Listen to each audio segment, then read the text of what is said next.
There are people listening from every corner of this planet. No knowledge has been dispersed so beautifully, so balanced across the planet, this planet ever, maybe in the universe.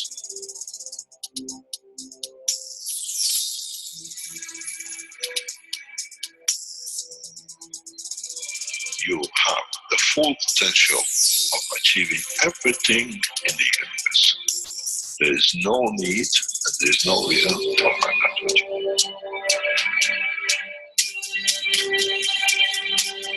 So, wherever you are, the way I taught you to make the coils double coil inside, you have continuous equal gravitational magnetic field.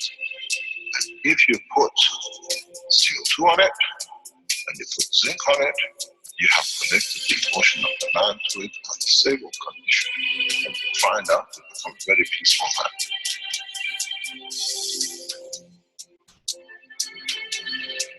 Here, instead of having galaxies and universes and creating collection magnetically, we have used the matter state gravitational magnetic field strength to dominate and dictate the shape of the plasma.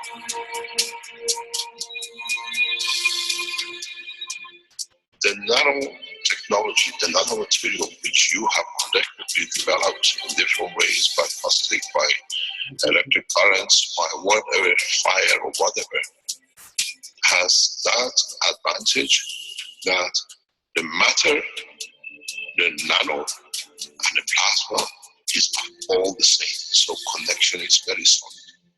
It's very strong.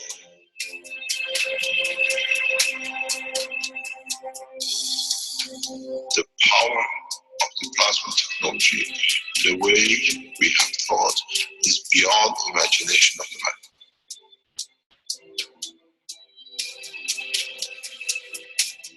Now we can create and control the plasma, which is the mother of the creation of the universe.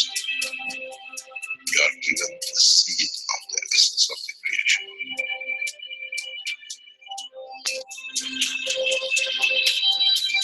The foundation does not belong to one and is not made of one anymore. You are developing it. You are structuring it. And from today, we will be still the same. We'll still develop the technology in different names, in different colors, in different nationalities which do not exist. It is beautiful when we see the Christian, the Muslims, the Jews, and every other belief are working together to build up systems. We have already become one faith. We already have become one nation, and we already become one. You got to remember one thing. Dates is relevant. Today is the last of the Christian calendar, or tomorrow is the beginning of another. One day is connected to another. We don't stop. We are working around the clock. The Keshe Foundation team is working irrespective of time, position, religion, country. And now we achieve what we set out for.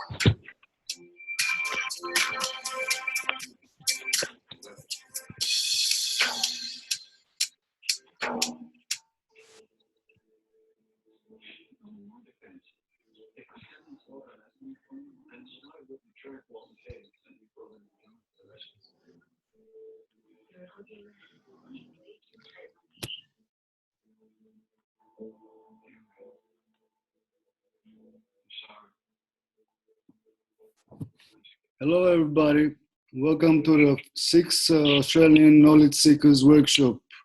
Hello to all the Australians. Hello to everybody else from around the world. I see we got a few guests today. We might have Mr. Keshe joining us later. We're still unsure about that. But yeah. So, who would like to say hello and something new today?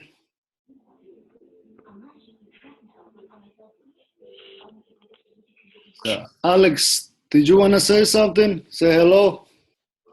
We're very glad to have you here.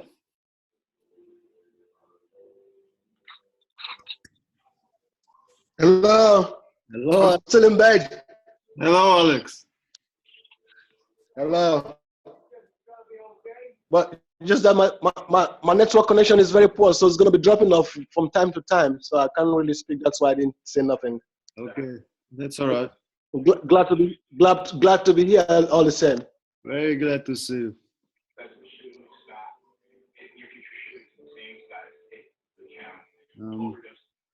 Did Wiki wanted to say something, or otherwise unmute yourself, please? I mean, mute yourself. Okay, I guess I'll mute myself. It's not. No, not Alex. Yeah, Wiki. Who's Wiki? Okay.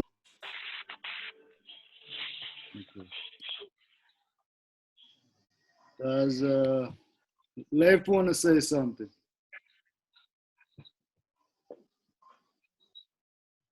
Hey there, V. Can you hear me okay? Yes, we can hear you. How are you, Leif? Good. Hi. Yeah, just this week, sending off pens and spirals around the world. Sent off to a bunch to an orphanage in Uganda. So a bunch of kids there, orphans from AIDS parents and stuff. So I contacted a gentleman on Facebook and sent him off some pens and spirals, and he was very happy. So the more we can send his way, he'd be really happy. He looks like he has about an orphanage of about 40 or 50 kids there. So I didn't see any Kesh Foundation Uganda online anywhere unless you know one of Alex or anybody that we could put him in contact with, but he seems very keen to adopt the technology. So Alex is here, so he can answer.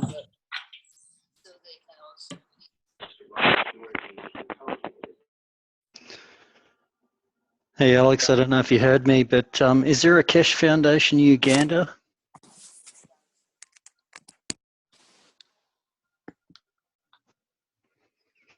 Maybe he can't talk with his bandwidth issues. I don't. Hello. Yep. I can hear you, but I don't know about Uganda, but I know about Ghana, Nigeria, Sierra Leone, and I think Mali and so on, and Togo. But Uganda, I don't know yet. Okay. No Can worries. you hear me? Yep, I can hear.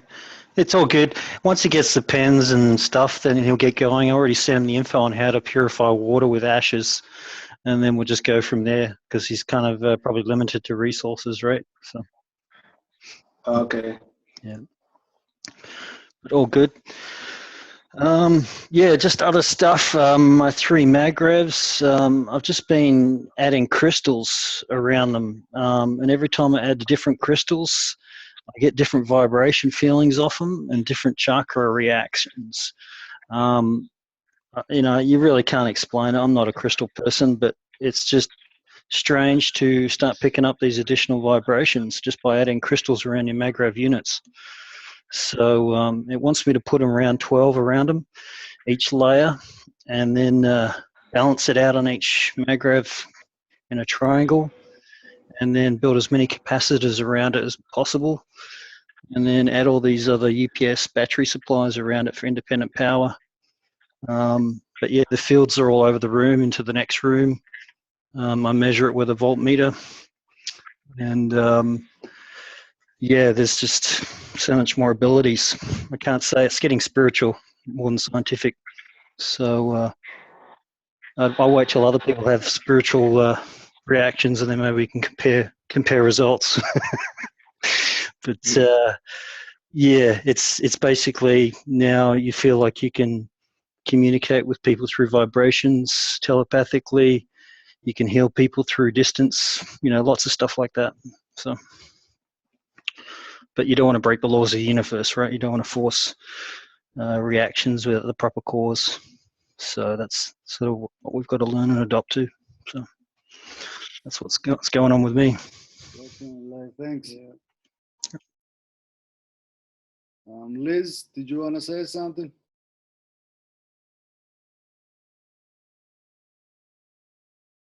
Hello, Liz. Hi, everybody. Sorry, I'm just kind of half on another call at the moment. I was just been trying to mute the phone while I'm on the iPad. Hey everybody, it's great to be here. I'm so looking forward to hearing more of your sharings. I've been super busy this week getting a lot of stuff done, but energetically I've been holding space for all our projects. I've just moved into a new property where I'm a little bit closer to you, Vaktang, and to George, and I'm hoping that we can do some smaller projects in my double garage. And yeah, I'm going to bow out for now. I'll be kind of half in and half out of the call for the next 20 minutes, and then I'll be able to join fully. But thanks for setting this up as always every week. It's really great to be here and to see so many people on the call. Thank you for attending, Liz. Thank you, Liz. Thank you. Marco, give us your... Hello. Hello. I can't see anyone tonight. What's going on here? Who's this, Michael? Yeah, it's Michael Taylor here down in Tassie, whichever way you look at it. Okay.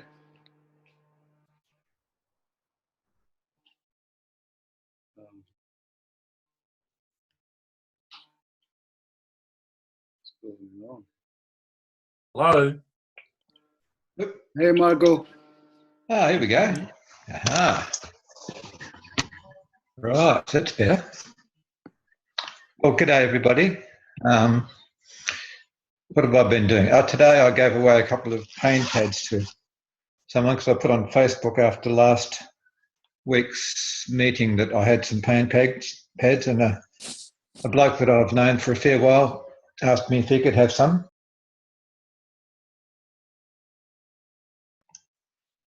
Okay, am I talking or not? You guys hear me? Yeah, I can hear. Roger. I just got muted for some reason or other. Anyway, so that's what I did. I gave him some pain pads and a pain pen for his wife who's got a serious neck pain, long-term after a car accident. So we'll see how we get on with that. And I did talk to some people after last week's meeting who offered to send me some stuff for this exhibition that I'm doing, or this Sustainable Living Expo that I'm doing in 20th of March. So if anyone else would like to send me pain pads, pain pens or information, just get in touch through Facebook probably. That'd be really appreciated. So the idea is to just give people information and also pain pads, pain pens, and just give them some information about what we're up to. Thanks for your effort. I'm working on a new type of a little bit different paint pen, so once I'm finished, I'll let you know. Cool, great. That'll be good. How's it going at the factory? We didn't go today to the factory because not many people can make it on Mondays, so we're gonna have meetings on Wednesdays from now on in the factory, but we could do Monday meetings on Zoom, and maybe we'll have it on Wednesdays too, just in case anybody wants to say something. Cool, yep. That'd be good. Cool. Anything else, Michael? Not at the moment. Okay. That I can think of. I'm just settling in here a bit, so I'll let you know. Okay, thanks. All right. Michael? Marco? Hello. Can you hear me? Hello, Marco. You can hear me? Hi, Marco. How are you, Liz? I'm very good. Thank you so much. How are you? Very well. It was good to catch up with you guys on Monday. I know, it was awesome. It was really great to meet in person. Those were there anyway. I am at my final stage with my Magrav unit. I have my coils drying outside. Once they're dried, it's ready to put together. So there's been a long and slow process, but hopefully I'll get it finished tomorrow. So that's one small piece of news. Wow, that's great. Another thing, these, I'll share my video so you can see it. How do I do that? Hold on.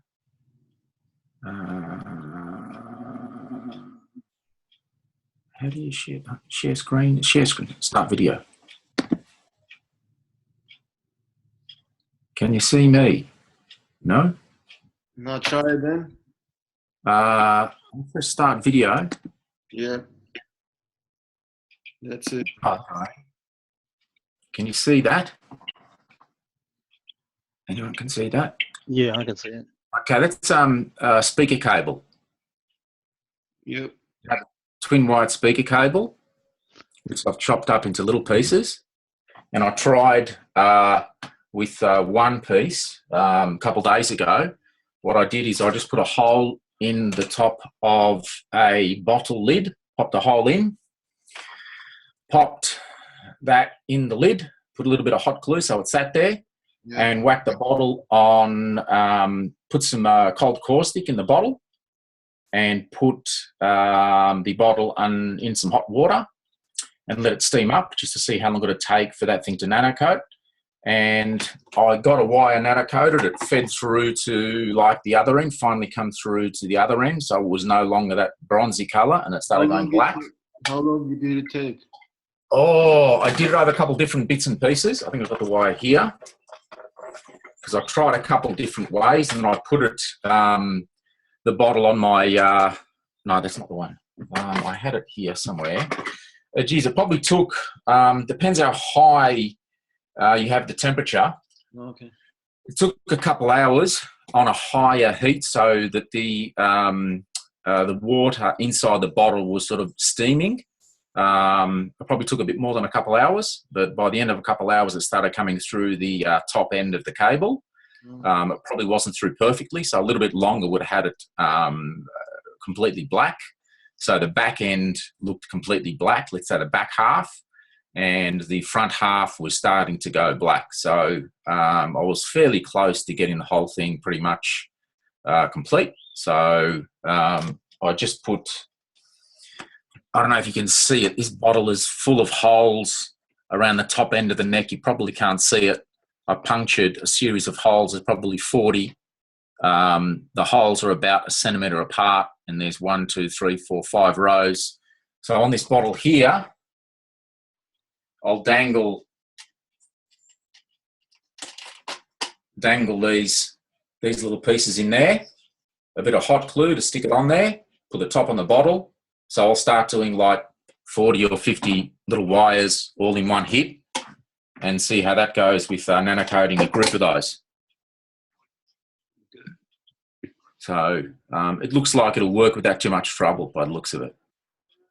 Okay. Have you tried anything with building the space?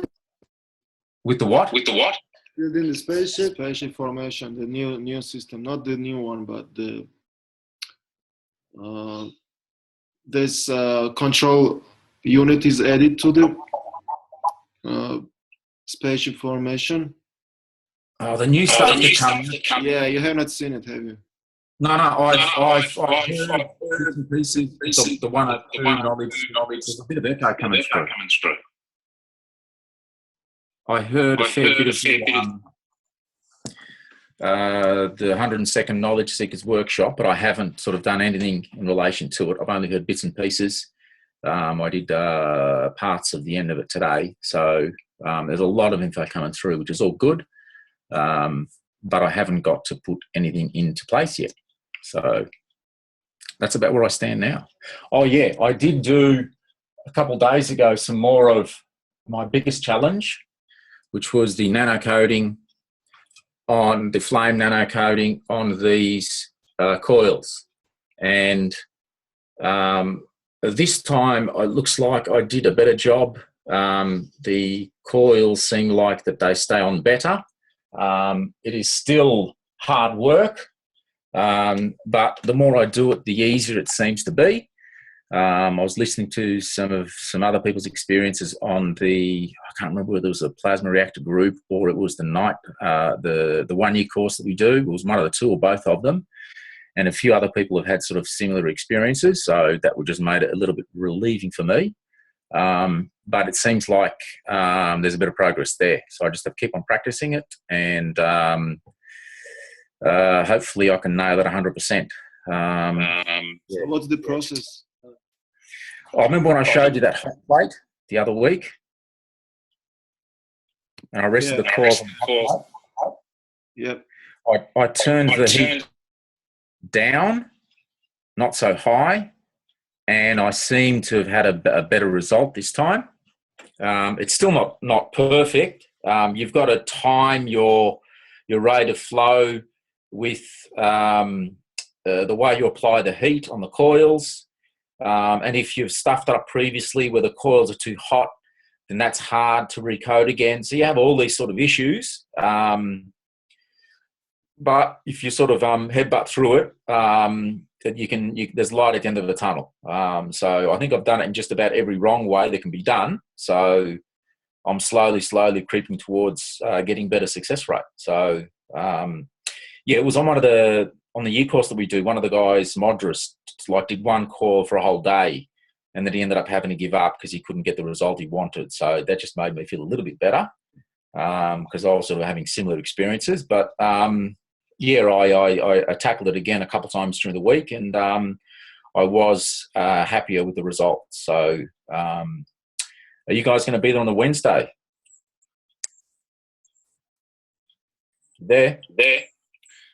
On Wednesday, yeah, sure. Yes, okay. Well, I'll bring this stuff in on Wednesday, and I'll show you in person how I was doing it, the results I was getting, and you guys can have a look. Yep. Okay. Nice. Cool, Marco. Thanks. No worries. That's about all I've got for the moment. So hopefully tomorrow I've got my unit done, and I'll bring a set of coils that are nano-coated. So if you guys want to try and whip one together, these are the flame-coated ones. You can try and do that, finish that up. So I have no shortage of coils and copper at the moment. That's for sure. Okay. Cool, Marco. Thanks. Thank you. Has anyone else got anything they want to share?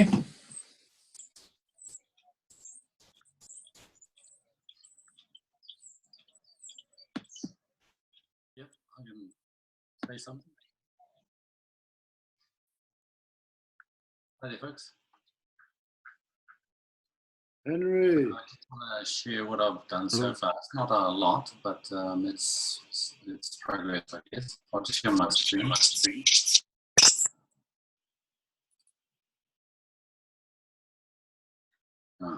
This screen have I shared?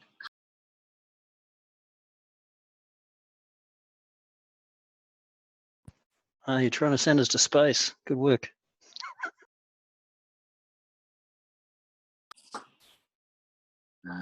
Stop share. Oh, I see. Shared the wrong one. Okay, let's try again. Desktop one. Can you see that? Probably not. Okay, that's just my camera. So I've started on my Starship lot here. Just to backtrack a bit, I've still got my MagRav unit there. I stepped up to 240 volts the other day, about a week ago now. The interesting thing is I heard someone talk about that they taste their MagRav. Well, I did. That's to say, when I first plugged in, I put on the 12 volts and I had this metallic taste on my tongue. I didn't think anything of it because I was handling copper and caustic and stuff all during the day, so I didn't worry about it. But when I stepped up 240, that metallic taste got really strong again. It lasted a good 2 days. Even now, it's not there anymore, but I can feel a tingling sensation on my tongue. Anyway, so that's on 240. We're just going to let that go until, I don't know, I guess it nanocoats the house. So anyway, I'm starting to make a MagRav. This is actually a mini set. I've used gauge, I don't know what gauge it is, it's 1 millimeter. And the coils are actually quite small. My hand here to tell you the size of it. Right? I've also made these things, which I'm not really sure what to do with at this point. Too early for me, I think. But I just wanted to have a practice at getting those made. And I'm currently still caustic coated because I haven't got any means of firing it, but there's some capacitors in there that I'm cooking. You're just about ready to roll. But anyway, that's what I'm doing. I made a couple of pins, as you can see up there. I can't see anything. Can anybody see anything? I just see a black and a white line in the center of the screen. Oh, gee. No, yeah, we can't see anything. Were we supposed to see anything? I didn't know. Yeah. You see anything? No. Let me change something. How do you stop sharing? Jesus.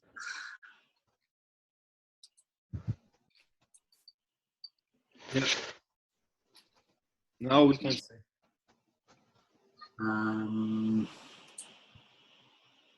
Just because of it. Oh, I don't know.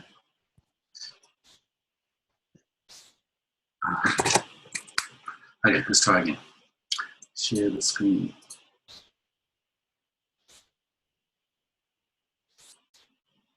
What about that? Can you see anything? Yeah, that's much better. Yeah, it's good, mate. Cheers. Oh, yeah. Okay, so there's the pins I've made. Okay, so I'll re-roll again. There's my meg rev that I've just switched up to 240. I'm working on these things for my star formation. I started making these cores. It was quite interesting. I just followed somebody's advice that I saw on Golden Age of Games, how to build it. It's quite key. Yeah, anyway, that's what I've done so far. That's about me, really.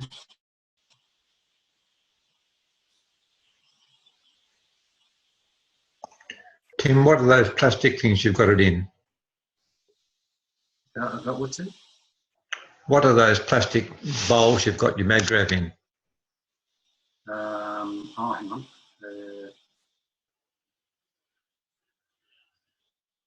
You're talking about those? Yeah. Oh, those are just little containers I got from the $2 shop. They're Cool. a single container, like this, and they stack on themselves. You screw them up. Right, okay. Good size, yeah.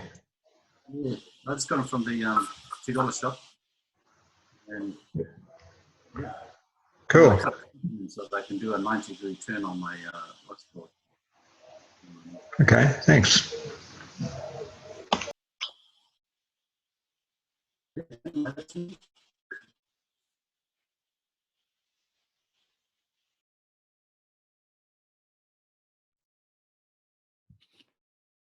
Was that all? Yeah, that's all for me. Okay. Lisa, you always have something to show, so please come out and say something. I got a mouthful of steak. Give me 5 minutes. What are you doing eating when you have all the health pens and health pads? My cup of life isn't ready yet.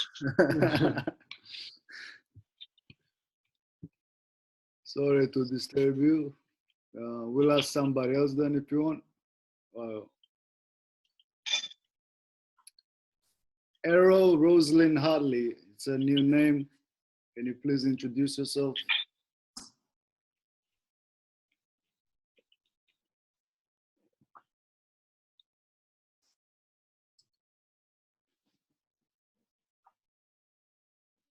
Errol Rosalind Hartley.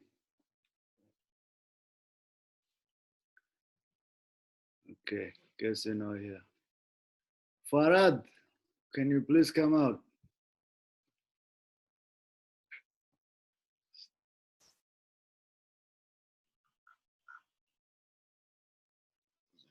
Mr. Farad.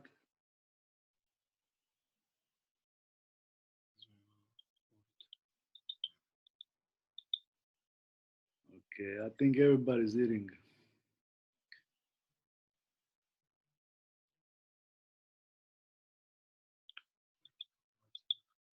Particle, come on and speak, please. Yeah, hi, can you hear me? Yes, we can. Just general discussion. Is anybody working on the star formation and they saw the latest workshop? Just a few questions about that. I see people are starting to make little reactors, but questions about the two coils, the two separate coils that are going to create the shield. Then, has anyone seen the number of windings on those? I noticed there's an outer coil which is a lot larger. Are we talking now in qubits and that sort of thing? I've sort of been researching into all those areas, wavelength of light. So yeah, just wondering if anybody else is working on that star formation. Which I've coils you talking about? The small? Yeah, you know how the formation, how you have the Yeah. the 6 reactors and then another coil and another 12 reactors and another coil. To tell the truth, I'm not sure. Yeah, I just haven't seen any. I made some over the weekend, but I was just making random turns without any like. I made 9 outer coils and gravitational ones. I made around 9 as well. So I'll show my picture here. I'm wondering. It's sort of. It's almost like the devices are getting quite simple to make. We've had lots of practice doing things, but now it's getting down to assembling them correctly. I was watching the Keshi directing some of the people, one of the spaceship groups, and where they're aligning the 3 bottom reactors right under the center, talking about like a 2-meter diameter ship. So I'm sort of wondering of all the proportions and so forth of what is going to create particular formations. We're creating a plasma flow. So it's, all of these next to each other are going to formulate a flow up through the center and twisting and out and around type of thing. Just wondering, looking at where the plasma's going and getting to look into those ratios. So I think that seems to be the very important part of the construction of where they're going to sit. Just wondering if anyone has some consideration for that. As well talked about coating of the coils with the americium. If you watched the last teaching. Yeah, what was that? I know. Yeah, the americium. Yeah, the radioactive material. Yes, but yeah, I don't have access to that. But yeah, I did hear that. It's in smoke detectors. It's easy to get here. So we are lucky that way. So we can just get the GANs out of there, make it out of that. Then you think that will work? I think so. We need to make it out of it. Keshi mentioned that they were in the smoke detectors, so for him to mention it should be easy. If it's in all of them, we'll just have to look on the warning. I guess it might have it written. Yeah, I bought last weekend one of it. It's called. It cost $10, the cheapest one. And okay, so they all use it. Not all of them. The one that I bought, it says the radioactive material, and it costs $10. So yeah. Okay. Is there any health precautions with the radioactive type of GANs, or is it quite low level? What I looked is the alpha radiation is not that dangerous. It hasn't got much radiation, but still it has to be handled with caution as well. So. Okay, so is that? I haven't tried it yet. I just bought it, so to make sure that we have it. Yeah. Okay. Good. So so there's a number of different combinations of GANs. I guess we can use to create the effect. Even about the bismuth and lead and that on the central one to create a sync thing. Yeah, lead is for syncing, so for syncing purposes, but the other stuff that we are talking about is pretty much substitutes all the other gases. That's my understanding. So it substitutes them all, but you don't need a coating. Yeah. Okay. Yeah, what I'm finding is it has to be with other materials as well, with the potassium or calcium. okay. Yeah. And there was talk as well of salt, some salt. Yeah, salt is I don't know exactly what. salt is just a caustic. Okay. Yeah, so I'm wondering, because we're actually receiving a lot of information that compounds upon the next idea, upon the next. So it's a bit of sort of trying to pick one and following that through, because it's always updating to start with a result, if you know what I mean. So I'm trying to find my starting point, and it always keeps moving forward. So yeah, just if people do find out or the configuration that we can start on with the ganses that are available. I know the hydrogen, creating the hydrogen so forth is important. That configuration. So I'm just wondering if people are up to those stages, or even looking at doing some sort of combined effort of getting one of these starship formations working with its field and whatnot. Yeah.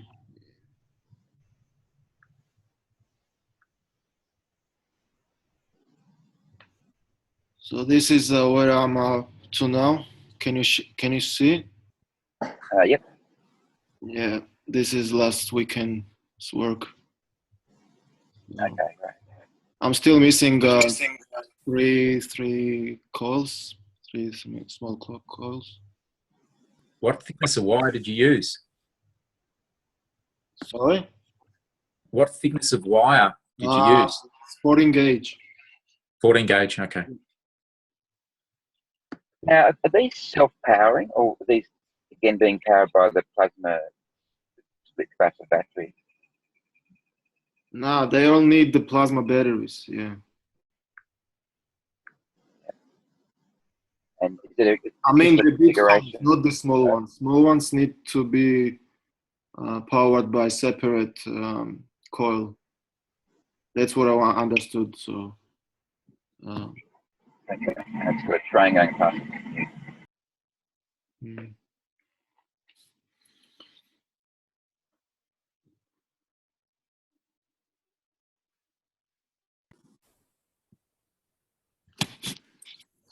Okay, Lisa. Hey guys. Hello, Lisa. I don't know if you can see. I have made a few of these before. I need to GANS them. I wanted to see if they could work as some kind of antenna. It has a little crystal in the middle. Yeah. So I'm going to see what that does, but yeah, they haven't been GANSed yet. So what we are working on are, we've got a small little MagRav hooked up to a DC deep cycle battery. I'm busy playing with that. It's very odd the way the voltage goes up and down. It seems to spike in the evening, and then it goes down in the morning when you read in the morning. So it seems to flow with the night and day, which is quite strange. The battery's not draining, but neither is it filling. So we'll just have to see how that one goes. And with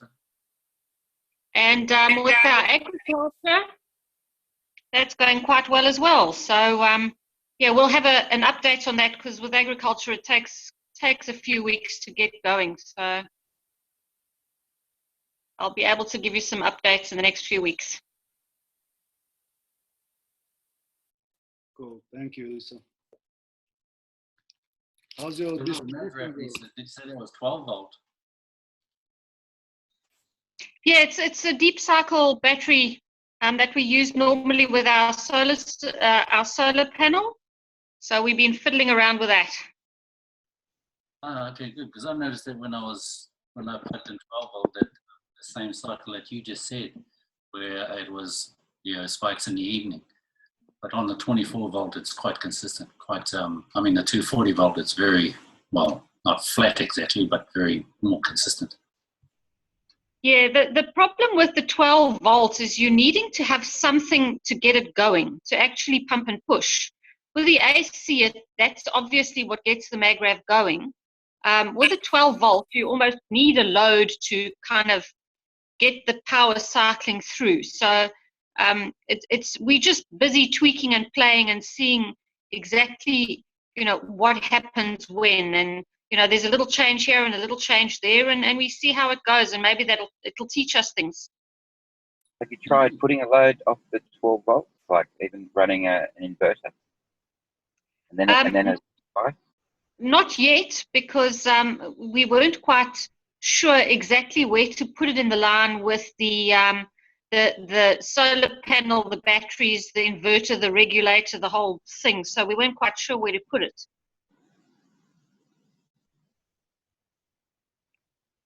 I don't know if you've got any suggestions. Yeah, I'm just having a little think while you do that, but I'm not sure you would damage anything by trying it at a few different places and seeing the results. But if you just mentioned that you wanted that the AC sort of provided that push through the system. If you can try and replicate that somewhere through the system, it might jolt it. That's what you're trying to do. That's your intention. Yeah, the whole idea is that our solar panels don't give us enough electricity to feed our fish pumps all the way through the night. So we were hoping that by adding a MagRav somewhere in the system, that we could get more battery. The batteries would last longer in the evenings. So that's the theory. We'll have to test and see how we go. So you might want to try and then get your pumps nano coated to draw use the loads from the pump itself, like those induction motors, to nano coat those, so that'll start pulling the plasma through there. Perhaps that's what you're directing your power.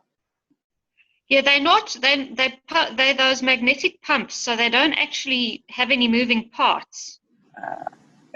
So I don't know if the nanocoating would help much. Okay, magnetic pump. Okay. Yeah. I don't know what it would do to the magnetic pump. Might be interesting. Yeah, well, must have some effect, but that'd be something to try too. See what effect they have back. If you've got a couple of them, test one on one that you can just observe without the.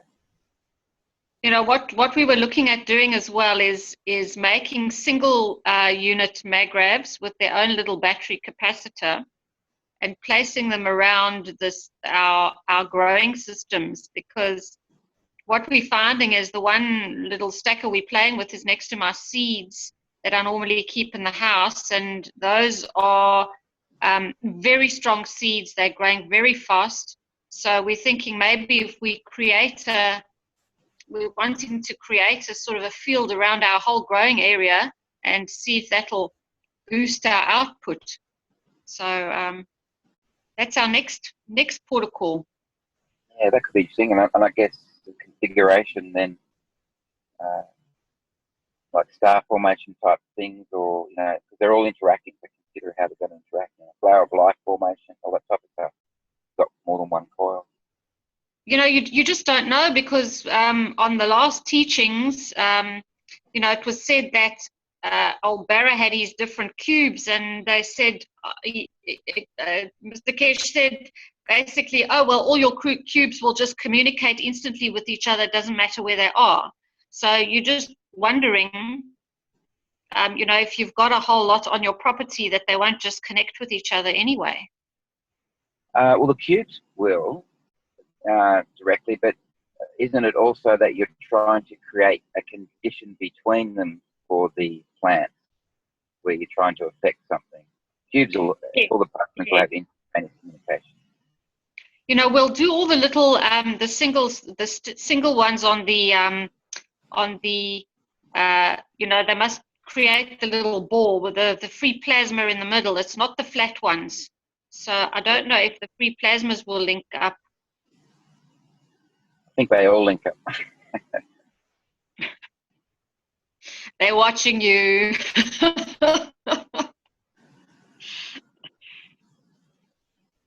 But yeah, I think all the experimentation is in the proximity of where you place them, and then what happens in between those as well. That's different space for things to happen, which is sort of what I'm noticing with the way that they're putting the spaceship configuration together. You know, extra pieces creating different flows or forms or patterns.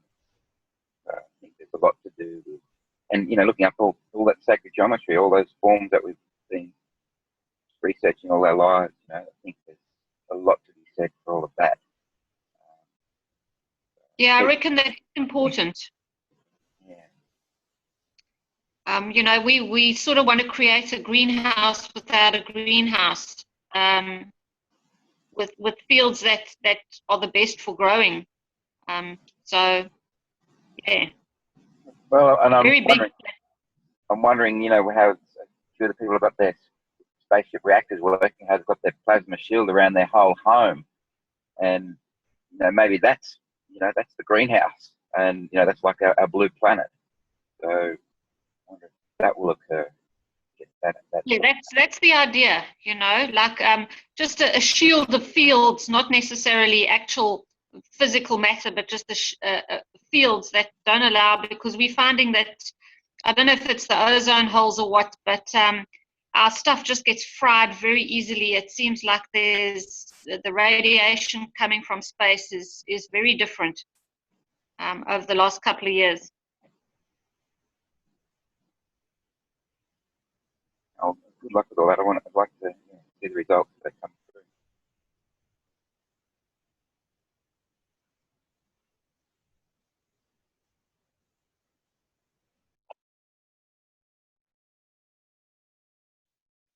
Thanks, guys. Okay, thank you, Lisa.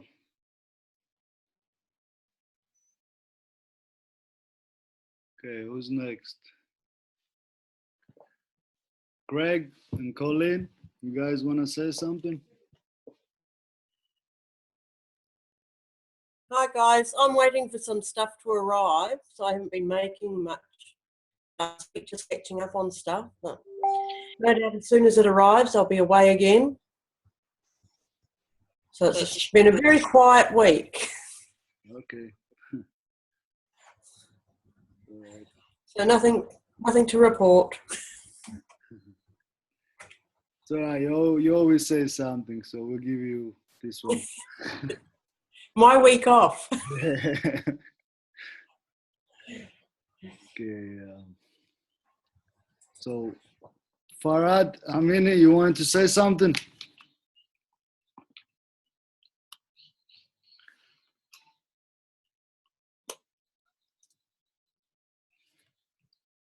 What about Errol Rosalind?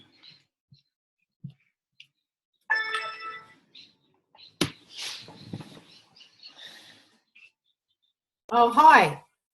It's Harrow. It's Harrow here. Hello. Hi. Hi, Great to join in.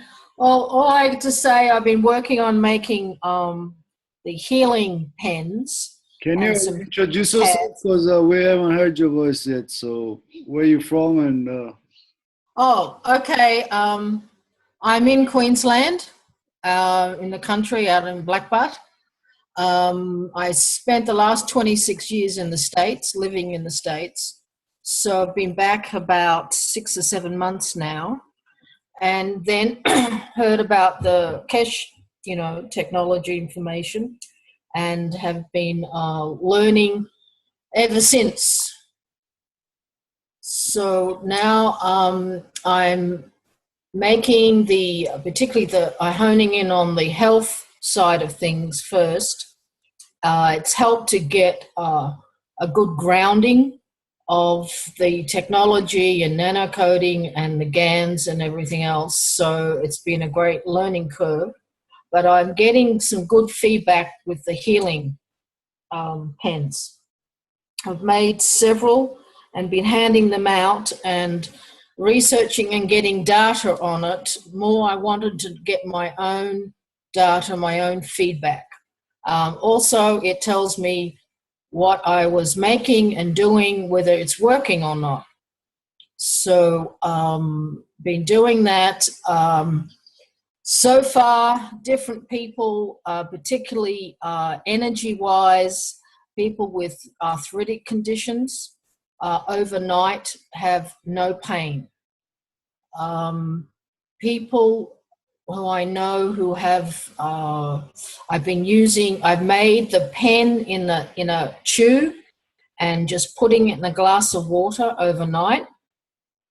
So I've been getting a lot of good positive feedback doing that. The water, tastes fine, but there are a lot of more clarity, less ups and downs, feeling with more energy to do things, more motivated.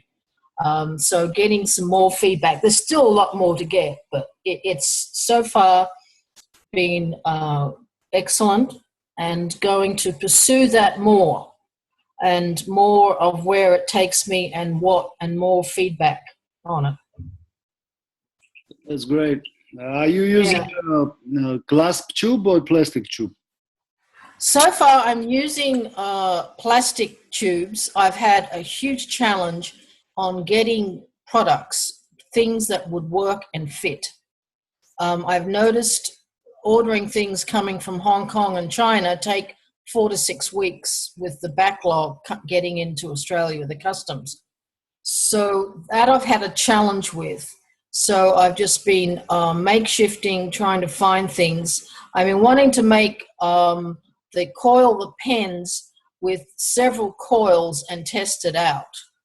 The strongest one I've found is the one with, the 2 inner coils and the centerpiece, but also an outer coil for the physical body, and I found that the strongest and the most effective. But it's putting it in the right size container in order to be utilized. So I'm still researching and working on that. I've been using seawater from the ocean and working with the GANs with that, but I would surely like to come up with a greater way to get the GANs with, I think, a 5-gallon bucket, you get barely a quarter of a cup of GANs in it. Meaning the CH with the zinc GANs.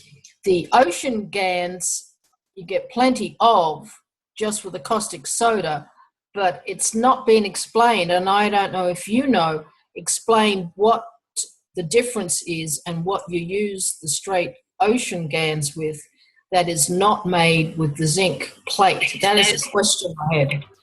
Yeah.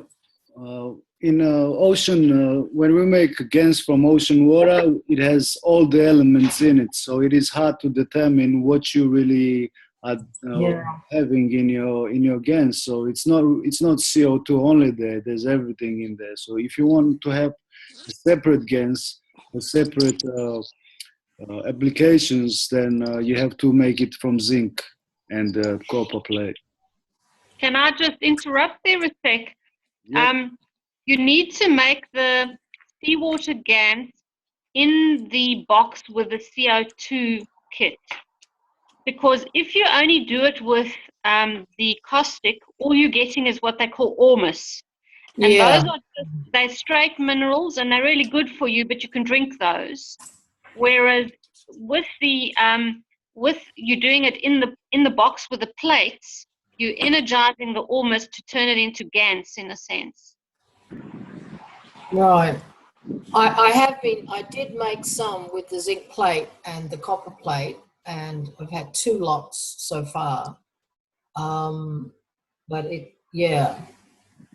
because we actually know people that make the ormus, and that's how they do it. They use caustic to make ormus, and that is a normal thing that people drink and what have you. Whereas GANs is much more energized, and you can just use the GANs of the seawater then if you do it in the box. So you're needing to do it in small portions, unfortunately. It's a learning curve. So I probably just get another load of seawater and just make CO2 with the zinc. in different buckets and just go from there using electrodes and the air pump. I've been doing that. It does make some, but it just appears to be so little for so much water. But maybe that's just the way it is. Yeah. It is. If you're wanting to look at more CO2, I've gotten quite successful at it with a very small gap between the plates. But what I'm trying now is to actually isolate the plates so that the CO2 is completely pure, which I'm still battling with. But I have got normal CO2 without the zinc, because you have to put a load on that. Otherwise, you are just getting zinc. So it is very, very slow. But if you put the plates literally 2 to 4 centimeters apart, you will get some action. You mean in a plastic container, 2 to 4 centimeters between the nano-coated copper plate and the zinc plate? That's right, yeah. You need to get really, really close. And just make sure your copper plate, if you're doing it exposed, just make sure your copper plate is really well nano-coated. Otherwise, you will get copper GaNs in there as well, or CuO GaNs in there as well. Right, okay. But how can you tell whether you did or not? Because it looks like it gets a bluish. Only bluish. Could only be cream, yeah. It should be a creamy color to be pure. Yeah, I've seen a creamy color. The bluish is in the copper and copper one, of course. But yeah, so if you have a little bit of exposed copper on any of your plate, it will come through and you will see your CO2 will have a slight bluish tint. Okay. How long do you leave it in for? Do you just wait until you see the CO2 coming down to the bottom? Mine took a good 48 hours to start generating, but the thing is, if you're using the same box all the time and just sucking up off the bottom and topping up your seawater, then it tends to get faster because the CO2 attracts more CO2. Oh, that's interesting. Okay, thanks. I might try that next time to see how that goes, for sure. Very good. Thank you for that. No problem. I've also been struggling for months. So when I find things that work, I rather pass the knowledge on. Yeah, for sure. Okay, great. What other question I had? Okay. Well, I'll just keep everyone updated with the healing pens and things, and gather my own data and information and just see where this evolves and where it takes.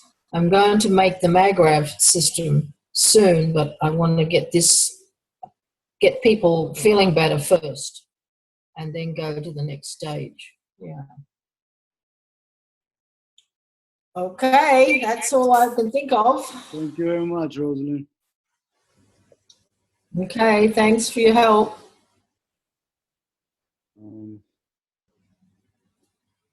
Q, come out and say your wisdom.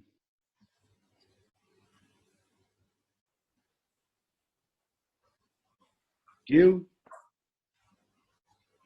Hello. Hello, Gil. How you going? Good, yourself? Oh, well, yeah, very well, thanks. Yeah, how's everyone going? Good, I hope. I'd like to share a screen. Is that okay? Yeah, of course. Okay. So, all right, so what I'm wanting to do is just show you this stacker unit that I've just finished making today. I've just completed the silicone molds and did my first round of castings. So basically I've completed like the first one of many. So basically it's ready to go. I'm just, next thing I'll be planning to do is make some coils and fit them. So So the basic idea with the stacker system is that creating a way. You're so that taking orders, Gil. Hang on, I'm just. It looks pretty good. Yeah, the idea behind it is just to insulate the two springs from each other so they're not touching. Because I remember in one of Kesh's teachings, he said that the actual housing or whatever means you connect these coils together on a frame, the inner coil can't be touching the outer coil. So I've managed to do that. Yes, that's right. Using this setup here, so that one passes through the other. And the idea is that you just nano coat the whole frame, and this will give you your geometry with all your coils being in the right position in relation to each other. There's also a little hole in the top where you can sit a ping pong ball that just fits nice and snug against the inner coil, which can be filled with GANs. Beautiful work, Gil. So it's taken me a couple of weeks to build, but yeah, you can see it now for yourself. So very soon I plan to build my first Starship, which will consist of 3 of these in one stacker. And then I've got to repeat that by 5. So that means there'll be 15 of them. So I'll be very busy. You haven't watched the last teaching either, huh? Not the latest one. I've just started listening to it this morning, but I haven't gone right through it yet. Yeah, you should watch that one before you make 5 units. Yeah. Well, I've seen other people make the 5, and usually what I've found is your best stuff to just hang back for a while, a few weeks behind the teaching, because there's so many rapid changes that you. I'm finding you've got to wait a bit. Yeah, you can launch into making something, and then you find 3-4 weeks later it's completely changed, and you do something different. But anyway, these would be good for the health units as well. So when you like 12 of them in a frame where you have 6 on one side, 6 on the other side, and you stand in between for the healing and the health unit. It has a lot of different applications. So that's what's been busy. The next thing I'll be finding the coil, nano coating, and doing all of that, making more GANs. So look ahead of me. Looks really good, Gil. Thanks. Yeah, well, hey, Gil, sorry, yes. go ahead. I just had a question. Last week on the call, we had a woman called Ariane join us, and she's very keen to connect with you. How close are you to Sydney? To Sydney? Yeah. About 10 hours away. Oh, you're far away. I live up near the Queensland border, but in New South Right. Wales. Right, okay. Byron Shire, actually. You got another Sydney person there. Oh, you're in Byron Shire. Yeah. Okay. A place called Ocean Shores. Yeah, I know Ocean Shores very well. Yeah. Can you tell us a little bit more about some of the trainings that you've been doing up in your area? Sorry, say again. Can you tell us a little bit more about the training sessions you've been doing in your area? Well, I organised a workshop for last Thursday, and then it turned out that the people I invited to come over had forgotten. So I've said to them that we're going to start this week. Everyone's lived such busy lives, you see, that's what happens. Yeah, everybody's busy. So, so I met a couple of electricians at work today, and I showed them a couple of videos of my MagRav unit. And I went on to explain to them that I was starting some workshops to teach the basic principles of how to build a MagRav system, and invited them along. So I'm hoping to just build the group, but I'm very interested in including electricians, because very helpful people to have when it comes to connecting these units. Yeah, definitely. To houses. I hope you can get a few they to understand the the technology, understand how it works, because with this is a new industry that's coming, and people need to get on board. So, That's right. That's right. Yeah. But from that, I've been teaching a young electrician friend of mine named Max, Yep. He's just about completed his first Magrav unit, so I've been taking him through the steps. But I plan to do that on a bigger scale and have more people involved. So I've got to turn that up. yeah. That sounds brilliant. If you could please let us know on the Kesh Australia page when you're hosting another one, we can, help spread the word for you as well if you'd like us to. Yeah, that'd be fine. Yeah, Good. that'd be great. Yeah. And at some point, maybe we could have a separate call for those who are interested in doing trainings for others, so that we can kind of form a group of the teachers of the teachers and decide where we want to take the training workshops. I know that Ariane, myself and a few others down here and in Sydney are very keen to get out into the Indigenous communities as quickly as we can. And we can, if we can share knowledge with each other about how to lead the trainings in the most efficient way. And if anyone has information about if anyone here has actually been in any situation where they've been in the Indigenous communities and how they learn there and how they like to learn, those are the types of things that we could share with one another. Just a point there on the Indigenous communities. I've got a couple of good mates in that. We've already talked to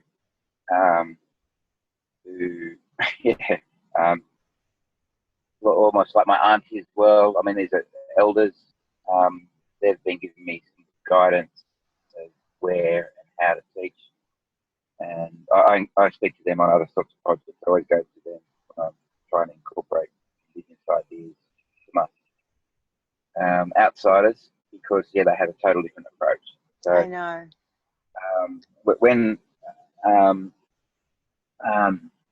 one lady's named Zona, my other mate as well, they're both very respected in the Indigenous communities. They do lots of work within the society in all aspects, and they can hook us up to everywhere around. Good. Everywhere. So once we're ready, brilliant. Yeah. I talked to one guy, Les, and he wants to build one of the shell magravs. He's got a place close to him where the shells are abundant in his area. Then he wants to be able to bring that tech to people. Also talked about the health pen for addiction. Yes, that's precisely what we're thinking we need to bring there as quickly as we can. So he was very interested in that, knowing how that affects their community addiction and all sorts of levels.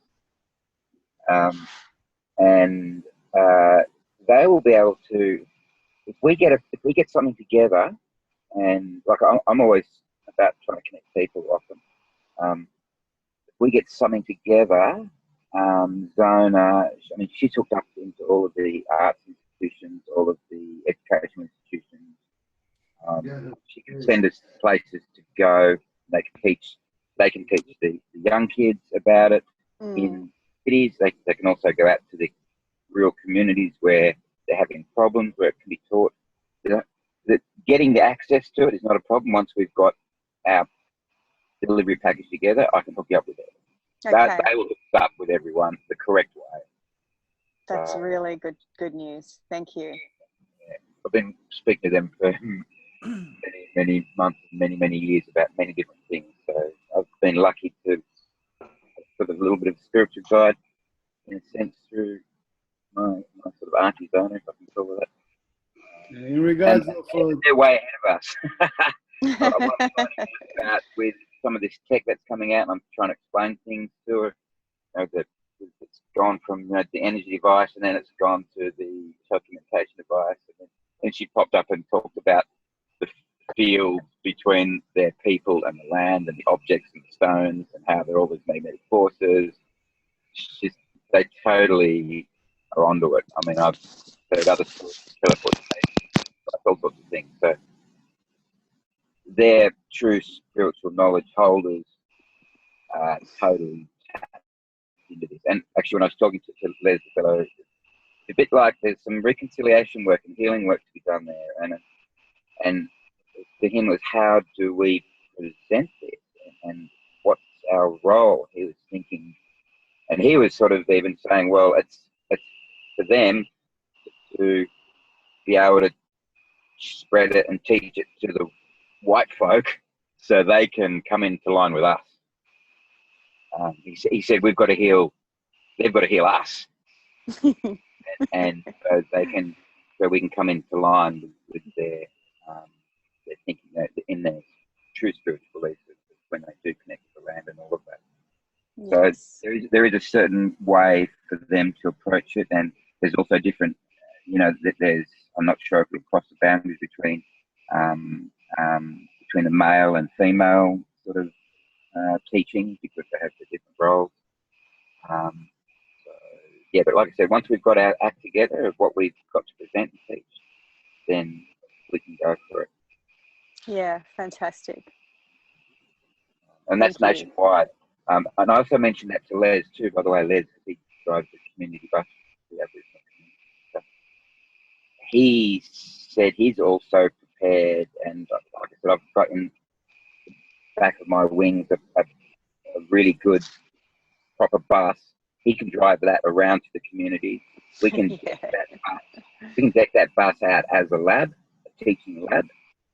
We can make stuff off and from that and whatever. But he has the license to do that, and he can be prepared to drive and be on road to go out to the communities or wherever and make that happen. So I've been working on all those things in the background. I'm just waiting for all things to catch up, and they're all going to be available. Okay. Particle, have you and I connected on Facebook? Yeah. I'm Stephen Hamper for everyone. Okay. Particle is the name of the gallery that I operate, and I've sort of just run under that name. Sure. Yeah, I'm Stephen on Facebook, sculptor. Okay, Stephen. Thank you. I'll definitely be in touch privately as well, so we can coordinate some things. But I'd really like to look at a timeline towards mid to end of April to be getting out there if we can. Just get onto it and make it happen. Yeah.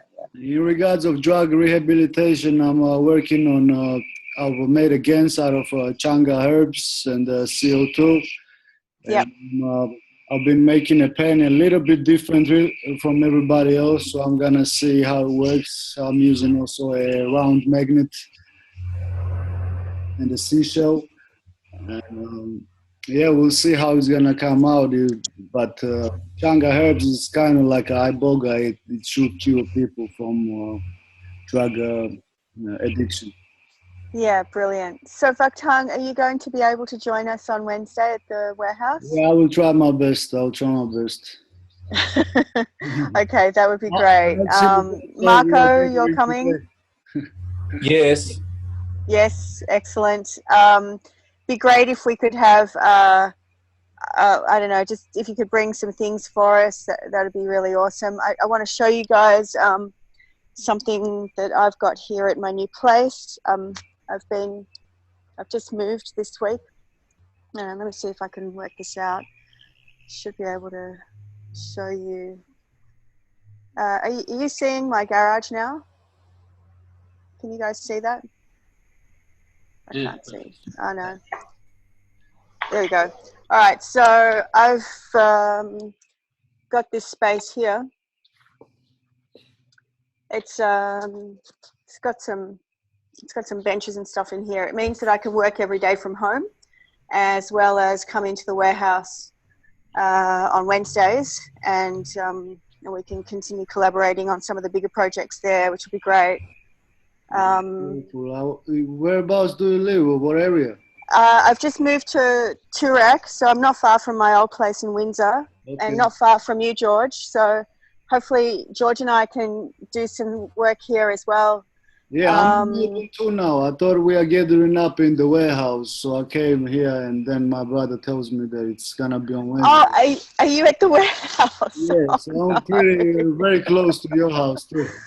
Yeah, cool. Well, it's good for Paris, I'm sure, to have you there tonight. I'm sure he's got a ton of questions for you. No, I'm not at the warehouse. I'm at my. Oh, you're not at the warehouse. You're at your brother's. Oh, that's right. I saw you on screen before. Yeah. So yeah, we have somewhere that's a little closer to our homes to do some stuff, as well as the warehouse now, which I'm really, really pleased about. And I'm intending to be in there every day I can be, making various things. I wanted to also quickly share about something that happened, or a few things that happened last week. As some of you who are on the call know, you were able to meet Ariane and you were able to meet Totality, her crystal skull. I had a really, one of the most intense and productive weeks of my life last week. It was very special, and it kind of started with our meeting last Monday. Then got together with Ariane and Henrietta, who was down here from Sydney with Ariane. And Henrietta didn't come to the warehouse last week because she ended up having a healing session with me on the Monday afternoon. And so she just had to go home and integrate. But she's a really fabulous designer. And what she does is design different pieces of furniture and lighting that have sacred geometry encoded into them. And her work is in some very mainstream places like the Qantas lounges and big hotels all around the world. And so it's like she's embedding higher consciousness into these very mainstream sort of venues. And she's won an Australian Designer Award, and she's also now on the panel of people who give out the awards, the Australian Design Awards, and they're now called the Australian International Design Awards. So in terms of design, she's very keen to assist us with taking whatever technologies we want to bring out into the public domain and actually housing them in a design that's pretty much new. It's, you know, it's encapsulating the new consciousness. She's really fabulous, and I can't wait for us all to meet her properly, and that will happen at some time soon. The following day, I did a healing session for Ariane, and Totality, her crystal skull, was part of that healing session. And I got a lot of information from Totality, a lot. It was really amazing what was coming through in the session for her. It seemed to have been like a little progression of activations leading throughout the week. I watched as much as possible the live streams that came in on Tuesday and Thursday as well, and got the downloads from those. Amazing stuff. I was so blown away when I saw what Ali and Jackie were doing. I was blown away on Thursday when I saw the new coils in the star formations. It's all feeling like it's part of a bigger picture that in my own kind of hologram I'm piecing together. And then on Saturday night, so in amongst all of this, I moved house, and then on Saturday night I was hosting a group gathering here in Melbourne, a sound healing event that we felt called to put together. And it was myself, 2 other sound healers who I've worked with here before, and a man who you would have met last week if you were on the call, Shivala. And he was kind of anchoring the masculine, while the 3 women in the room were bringing in a lot of divine feminine energy. And this seems to be assisting the plasma as it comes into the planetary portals. It's like we're seeing many, many doorways coming in or opening up for the first time, and the plasma flows are coming into the planet. And as I was bringing through the sounds, there were geometries connected to the plasma that were filling the room. And so even though I'm not necessarily as advanced as you guys are with the technology, the hard technology part of it, I feel like I'm doing a different kind of role of being the human reactor that's helping the plasma be generated. Does that make sense? You are the most advanced, that's why. You're It's pretty wild stuff. It's pretty wild, I've got to tell you. And we did We all are trying to reach that stage, Liz, so you have already reached it.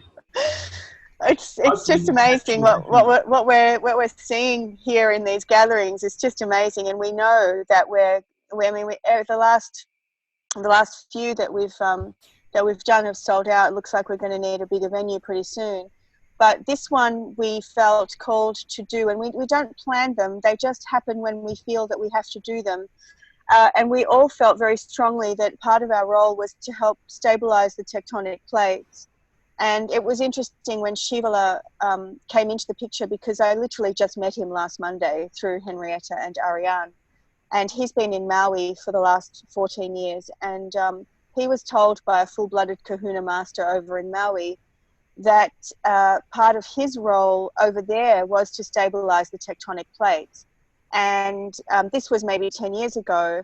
And he's also been helping neutralize some of the military installations that are working on some of their sacred mountains, and literally siphoning the higher consciousness energy that's coming in, these ascension waves of energy that are coming in via Maui and Kauai and that part of the world.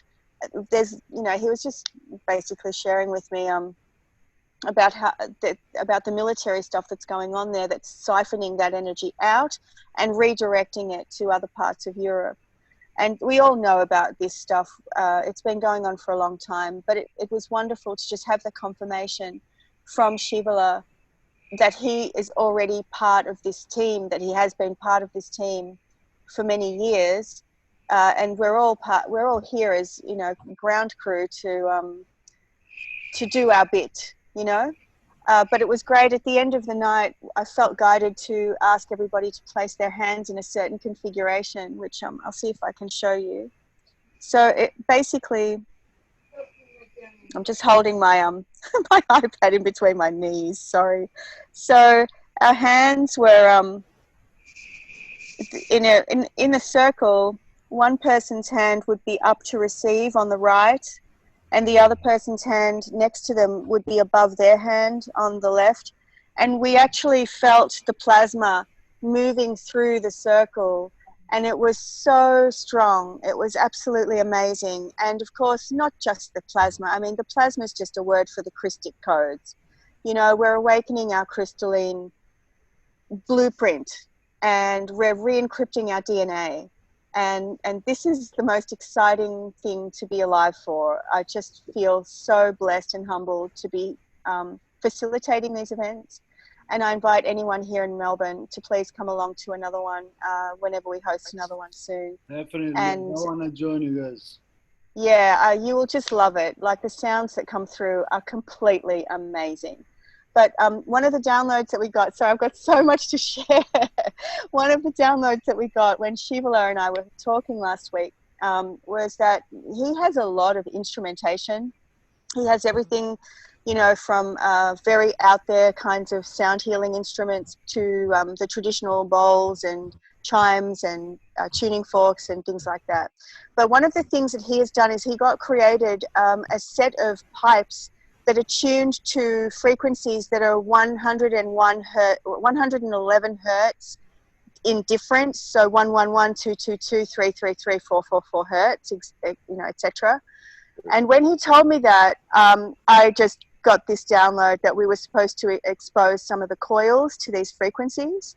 So on Wednesday, he'll be coming to the warehouse with his equipment, and we want to experiment and have some coils that we, you know, use as the like test group A and then test group B, the ones that have been exposed to these sound frequencies that will be guided to expose the coils to. We won't know until we're actually in front of them. And then have other people in the community test them. So if anybody wants to send us some examples of their work, we would love to send them back to you and with these enhancements, and see if you notice any differences and what differences they might be. Would that be okay?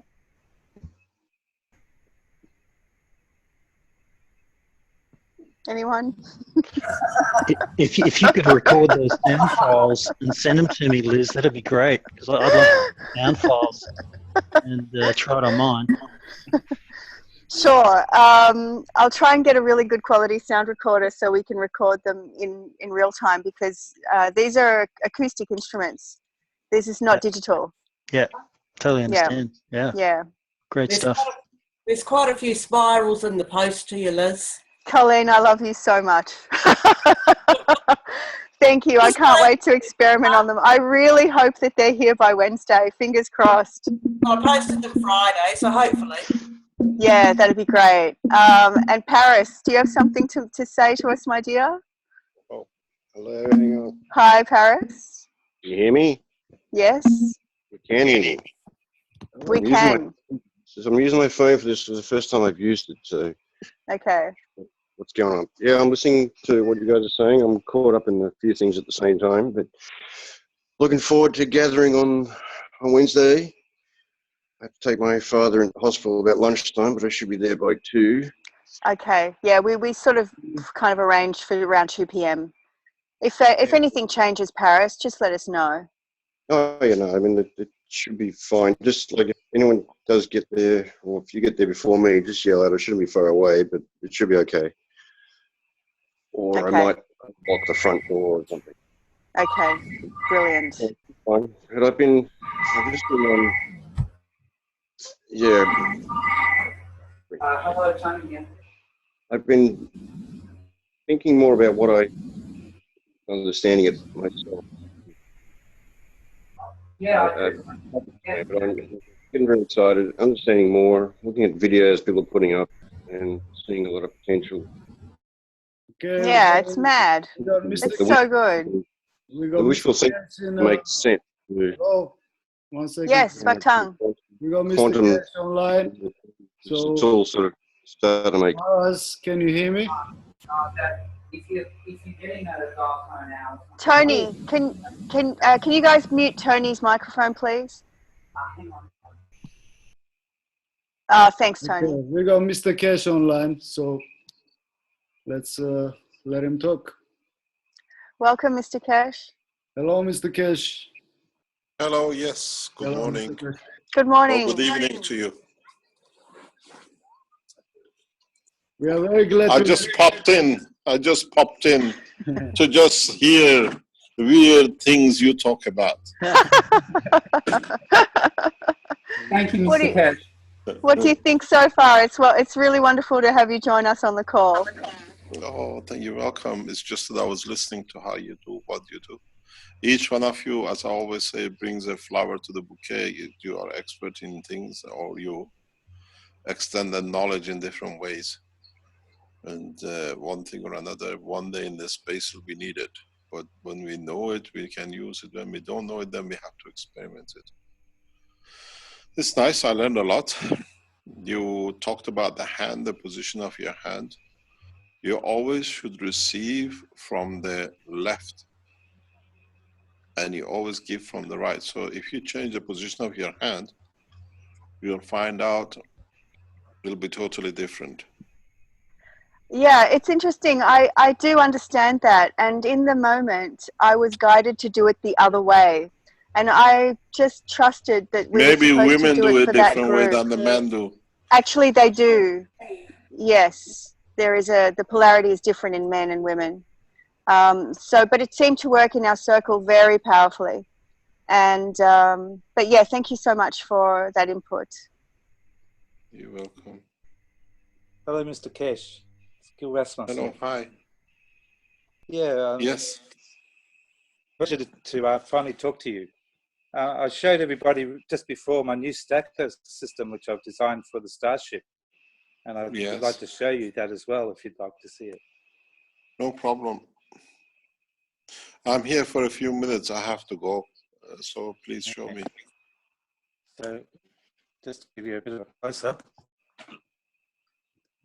Yeah, so basically I finished making the molds today, and I've made my first batch of castings. So this gives you the isolation between the coils so that the coils don't touch when they're positioned in their stacker. And set it the magnetical on the 90 and the gravitational on the horizontal. So the idea do of not this connect. is Yeah, okay, that's nice. the idea of this is to nano coat the whole thing, and there's a hole in the center to place a ping pong ball, the GANs in it. So, We have seen we don't disclose it, but we have seen the first, what we call levitation. Not the what they call it, levitational. We have seen the first MAGRAPH position of human body in the past few days. We are testing further to see if it's correct. We don't disclose how it's been done, but a number of people are collectively testing it.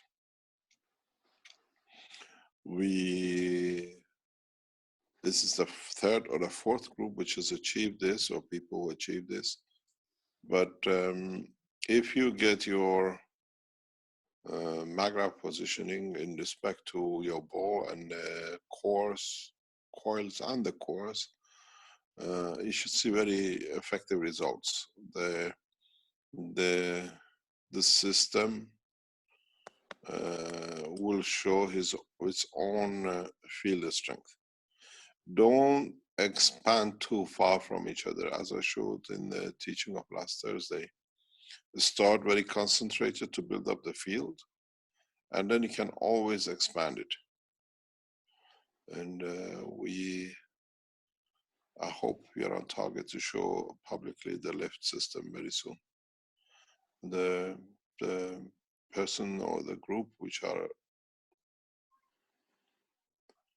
involved in, they have managed within the structures of the system to see the field themselves about up to 2 meters off the ground. We are building up to the position we're expecting, but we just got to see. When you make these things, make sure you put a lot of effort in it, but a little touch can make a big difference. How you connect the wires, how you position your power supplies for each one, or you don't need a power supply. But what we see now is we are creating plasma rotation containment without anything, any motors. There is a couple of videos on the internet which is showing it, but nobody has interested or nobody has looked at it, and I keep on referring to it. And the groups which are looking at this are the groups which are achieving the whole building of the plasma.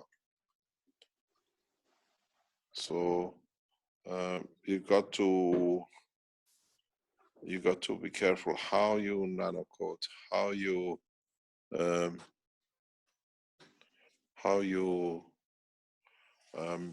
apply the layers of nano coating. All these things counts, and it takes maybe a week longer, but the result is huge difference. I see a lot, and I've said this before, a lot of you rush to make things to have a coil. I never made a core less than 2 or 3 months. You have to take time, find where it is, how it does, how you nano coat it. And nano coating for me sometimes 2 or 3 months. But when you do it and it's completed, you see the results. You see the effectiveness of it. At the moment, it's all rush and race. See what I can make, as many as I can, and we don't see that much good results because the structure is not there. So when you make these things, just pay a little bit of attention. Take your time. Take a lot of time. You will achieve wonderful things. And I see people just make coils 20 a day and they just put it there and they expect results. It's what I say always, you have to put your soul into it and bless the system you start, but now it's become a rat race. Take your time. You've done it, you structured it, look at the wires, look at how the wires get to be connected, how you can connect the energy supply to it that itself creates energy. And I always teach once, and if it's not heard, I just leave it. Because there's no use emphasizing when it's not understood. The time will tell and people understand. But just take your time. Don't rush making units. Is the people who are taking their time are literally delivering what is coming up. Mr. Kesh, We have, yes. I'm sorry to interrupt you. If you're not finished, you can continue. But I just had an organizational question. We've set up. We got a warehouse. We have a team in Melbourne. We've been meeting up physically, but all around Australia we have a person in each state, at least one. People are demanding some products around Australia, and we are ready to work, but we do not have funds to even start making coils and minimal stuff like that. And is there some kind of a way that we can get some kind of a support, or what do you suggest? We are looking in next month or two. We might be able to solve this situation. The reason for it is very off at the moment. We are looking at bringing a special organization structure in that that we can literally fund all the Keshe Foundation's manufacturing around the world to a limit that the locals can carry on with. But we have to wait till we see it. We have had the first meetings. These are very tentative. You're dealing with a huge structure, but on the other hand, we don't want to be connected with the structure, but we want to be independent. Yeah, of course. But at the same time, this allows us. There's a lot of things happening in the background, but to find people like who we work with in Italy or a group in Germany, it's not a matter of one-off. These things we're talking about, the $1 million, $2 million investment. At the moment, we are committed over $1 million in Italy, and now we committed ourselves. We have to move again because we are expanding too fast. And it's which country do you invest in, or which country do you support? But as you know, we are due to be in China in the coming time if the final agreement reaches this week. And then we look at the other direction of financing things. But the minute we commit ourselves to anything, then cost. At the moment, foundation is running on its own back. We are not looking at anywhere. We don't look for funding anywhere. But as I said even to the Germans, import systems from what do you call it? The Italian company which is set up, and then sell through it and raise finances. We give you a lot of leverage to do that. But at this moment, I don't see how, unless there are companies in Australia who were registered to be manufacturers. You got to speak to the manufacturing side, go into what they call the website. The district? And yeah. Go down there, go to the manufacturer, send an email to Sylvester, that who is in Australia who's applied for manufacturing. People who applied for manufacturing, and I know Australia has been accepted. These guys need people like you who know the work, and join them in bringing the intellect and the knowledge, even though they have it, and become part of the workforce of these companies. I've seen Australia manufacture, somebody applied for, it's been approved, security check this week. So we're going to sign a number of factories in this next 48 hours, 72 hours, once Arman recovers from his illness. And the process will be very rapid. But if you're looking for, already there's a factory in setup, agreed, I think, if I remember correctly. I've seen Australia on name on it. If I'm correct, New Zealand has been passed. So join forces with them, that you bring the knowledge and the know-how, as a workforce, you can create a lot of, a lot of revenue to do your sides. Australia needs about 10 to 20 factories. It cannot be done with one. See how they are financing it, or you can be part of the shareholding to finance in the future structure or present structure. There are a lot of different ways to do it, but I kept the foundation away from becoming a finance house for these things. But on the other hand, there are structures we are working to be able to bring it.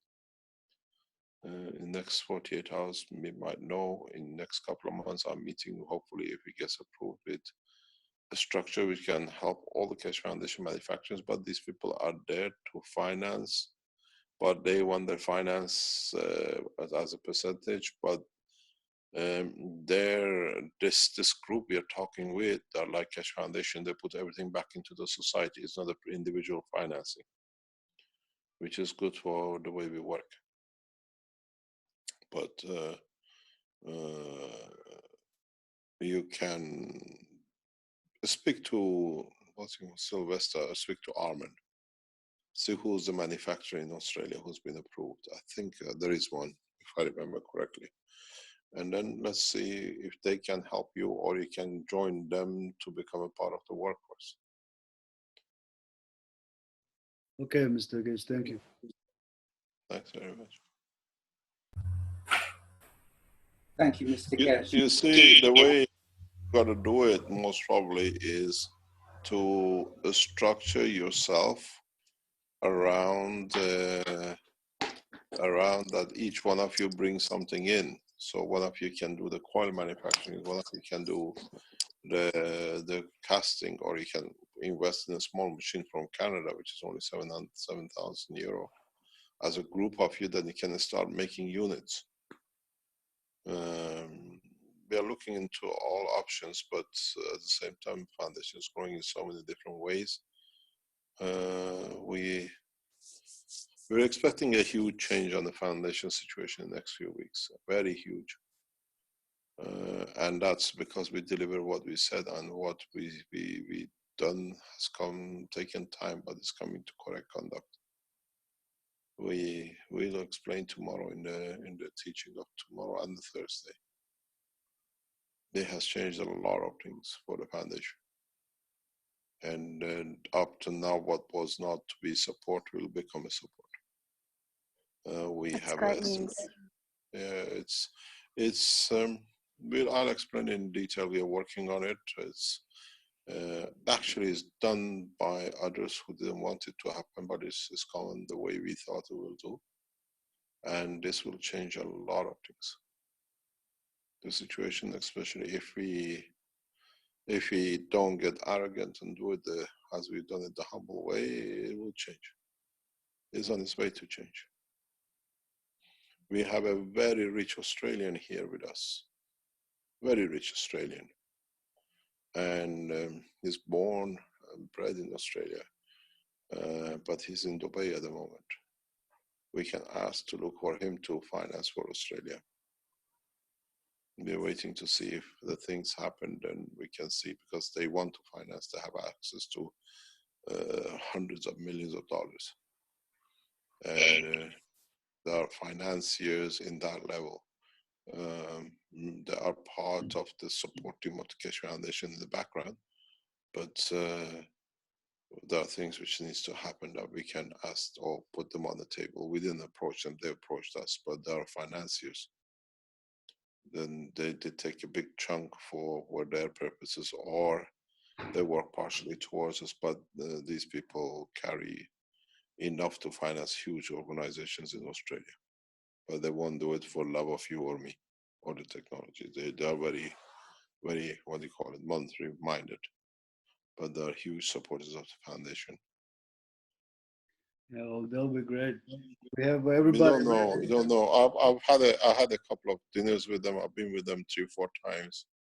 We met them at least 5 times since being here. But he's Australian, very well known, internationally known into Australia.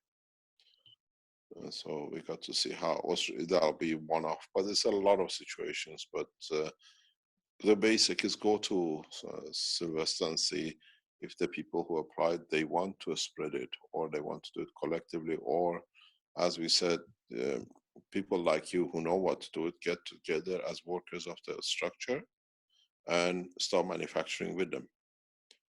You need huge amount of factories. One or two will not suffice, especially for Australia. And if we see what is expected in LA in the next 72 hours, in the next 10 days, there'll be huge demand. But we'll see what happens. We make our own decision as it comes. But don't look outside. It's Australia. You're well organized inside.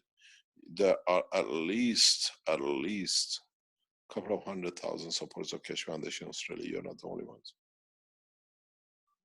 Look into the Iranian community in Australia. More or less all of them know about the Keshe Foundation and they want to be involved in it. Yeah, regarding that, Caroline connected me with Farhad Amini. But I talked to him and he doesn't really know many people here that are. I know. My brother lives in Australia. Okay. I have a brother who lives in Australia, and a lot of Australians they're always on top of him, and always said I would not allow my family to interfere with our work. But because they know him, they are forever, every more or less day they are there. They push my nephews and my nieces that, can we do something? And they become immune to it. So we know how much support is in the Iranian community. Mr. Keshe, please, if you know anybody that I can connect to, please let me know. Where are you? In Melbourne, we have an Iranian doctor who we work with. We work with an Iranian doctor in Melbourne. In Melbourne, yes, there is a well-known Iranian doctor. I've done a couple of cases with him. Well, I'm from Melbourne too, so could we connect to him? He likes to stay on off. He is working in a different way with us. So we don't release his name, but in Melbourne, we have cases, we got running health cases running today. Wow. Is there a way we could meet over a year now? Pardon? Is there a way we could meet in private so we could work together? No, they want to stay. We sign an agreement with people, so we don't disclose their name. Okay. This is the way it's done. But we are now running, at least nearly 2 years, we're running research in Melbourne. Because I am in charge of that side. I look after it. We have a couple of doctors in Sydney we have worked with. Durban we are involved in with some people. And I know in Sydney there's a huge Iranian community which they literally work and do their things their way. But they are regularly, they are waiting for somebody to bring like a Keshe Foundation and all that they can join. How do we get them on these meetings, on our workshops? What we can do, if you set up, go back to WINS and ask to set up australia.keshefoundation.org, which you become part of it. And then you set up your own website. We give you your website to set up and announce your meetings on it. And then we encourage people to come into the website because it's getting set up in the next couple of weeks. There's about 30 to 50,000 pages to be transferred to the new website. At the moment, they're all busy in the background, 2 or 3 people. It literally has to be taken off the old server to the new server. And this finishes, then all these things which we say, you can go and just pick up, put your advertising, put what you're achieving in Australia, make somebody responsible for the website in Australia to daily update, put your communications on. we will see a huge change of direction for the foundation within the next 2 weeks. We know this is something we see a huge change, and we will see this coming in next 2 weeks to 4 weeks maximum. In a way, it's underground, it still stays under, but it'll turn in the right way for us the way it's going to do. Listen to the next tomorrow and the Thursday teaching. I laid out how and who and where and what's going to be done and the way it's done. And we don't see, you just got to set up, just get in touch with Vince today and ask him you want australia.cashfoundation.org to be given to you. And if you have web page people, webmastering, just go in and fill it up and put your appointments and call. We announce it, the people can go into the drop down and the Australians just come in. It's very hard to get in touch with him. We've been trying. Who? With Vince. Oh, okay, wait 1 second. Let's see. Just I can bring him in. Just stay there. Thank you. Cancel. Participant. Let me see if I can get.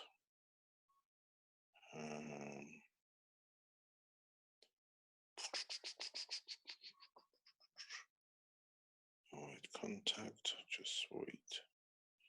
If he's in, we get him on, and he can tell you what to do because he's a master of these things.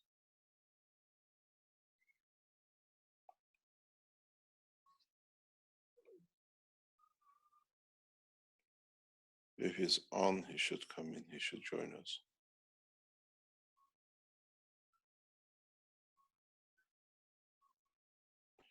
It's teaching time in Barletta. He usually joins in that. Yeah, they're probably on the lecture on SSI. No, Vince doesn't interfere with that side. It's not his job.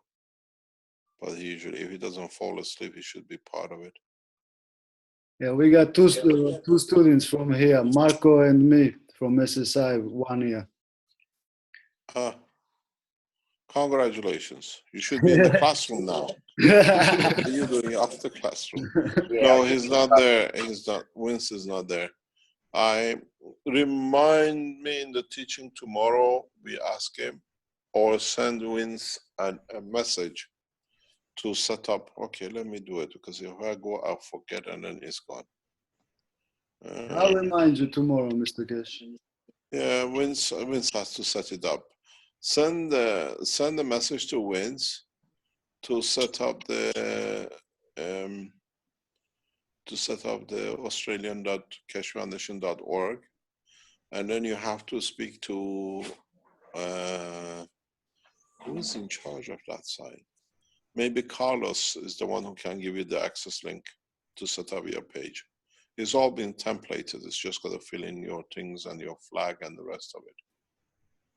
Just needs templating. Okay, Mr. Cash. Okay. I know it's done because now we're done for US. It's done because it's all the same as US. You all come out the same. You just put the Australian flag on it and it's been done. Anyway, I have to go. Thank you very much for having me. Thank you, Mr. And all the best with your adventures. Thank you very much. Thank you very much. Bye-bye. Bye. Bye. Bye. So here we go. Everybody's feeling the energy? Yes. Oh, yeah. It's good. It's very good. One thing that came up while Mr. Kesh was talking, though, was if there are some manufacturers who've already been approved of in this country, I wonder if they have actually applied to be Kesh Foundation Australia as well. Are there going to be multiple Kesh Foundation Australias? No, you don't think so? I found the numbers and I'm going to give a call to each one of them and see what's going on. There's one in Melbourne and Doncaster. So I'm going to see what's going on there. And everybody else can check out in their own state because there's pretty much in every state a distributor. Yeah. So let's contact them and join them up and start working together. That'll be good. Do you know who has created, I don't know if it's Gil who created the Other Keshe Foundation Australia page on Facebook? Because there are two of them. Is that yours, Gil? My son Joel and I, we put that one up probably about July last year. Yeah. It'd be really good to consolidate the pages. You know that there's a facility to merge pages, just so that there's one, because, I mean, even for me, it's confusing when I'm trying to find the page that I want to post on. Yeah, is there any way we can just have the one? Yes. Yeah, we need somebody who can, like a webmaster. Yeah, the only person who can do it are the creators of the pages. So if you're a creator of a page, you can merge. The website, actual website. Right. Andy was saying something about it. He could help, so we should talk to him also. Okay, that'd be good. Where is Andy? Is he kind of just busy at the moment? I don't know. I'll contact Taking some time out, maybe. Yeah. Fair enough. Can I just ask, Gil, how do you feel about that? Are you happy with that? Well, my main aim right from the beginning was just to get everybody connected together and to get the thing rolling. And that seems to be happening quite well now, but we're only a small group, but I'd like to see over time. I don't know if you guys have lost Gil as well, but I can't All hear him. people He's frozen. coming in. Can you hear me? Yeah, I can hear you, Gil. Your picture's frozen. Keep going. It's okay here. I think what Mr. Keshe was talking about is the standard template website, which is to make all the Keshe foundations around the world using the same setup, and so they can be linked together. Yeah. And I think that basically that's the way it's got to go. The site that I put up was just something that I thought was just to get something in the interim in between. So yeah, but I the think difference is only, Gil, that you can, the other one that we made is a public group, so everybody can post their stuff, and Hello. on yours they can't. Hello, I come back in again. Sorry. Yes, Mr. Vince is just coming in. He just mentioned. That's why I came in to help you with it, to set things up. Okay, thank you very much. Because I stay in the background. I just send him a text to come in. Thank you. Okay. Carry on with your work. The minute he comes in, it'll be there. That's why I came back. Okay, thanks. Carry on, carry on. I just listen. So yeah, about the Facebook page, we need to delete all the rest of ones and just leave the one. Yeah, it would just make things a lot easier for everybody, especially the new people. We don't want to confuse everybody. I don't want to be confused, you know. I think there's more than two, guys. I'm sure there's three. There's three. There's a group and there's 2 pages. Yeah, one of them I will take care of, because I didn't know before that I had to make the group. Yeah, I think everyone agrees that we'd really like a consolidated effort, one site right across Australia, and that we all work together. We're Australians, that's what we do. That's right, absolutely. Nice one, Tony.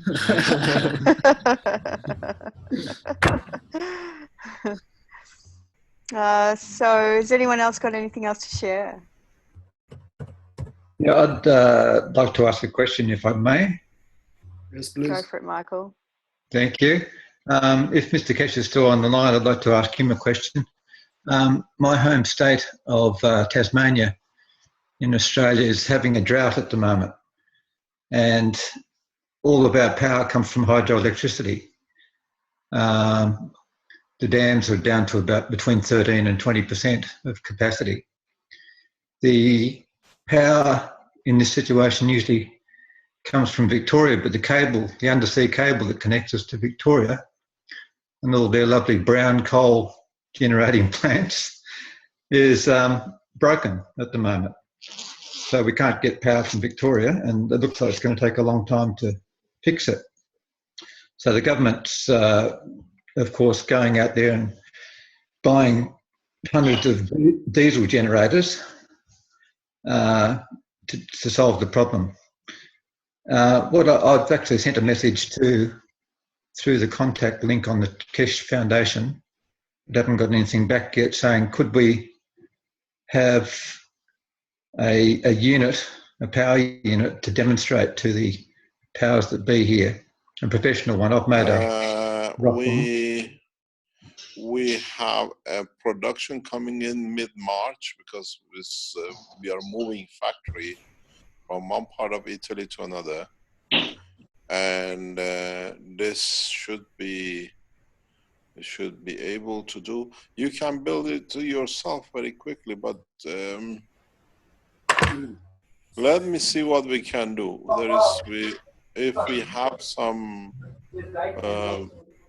Let me see what we can do. Remind me if I forget next week or next couple of days. Go to Caroline. Remind me where you can get finances from them to help them to reduce their own consumption. Yeah. We will have a governmental, or at least a report which is for government. It's been done, completed. We are hoping to meet within the next few days to get it, and then we should be able to help. We should be able to help. Just give it a couple of days or so. Cool, that's great. A few days, yeah. We should be able to. All it is, you reduce the consumption of the generators. You can't do much more. Okay. Yeah. Then it's possible to be done. The 100% reduction we don't have yet. No. What other way we can do? I can see Wim Van Alstad with you. Is he on the panel? Is he from Australia or is he Wim Van Alstad? Sorry, who is from Belgium?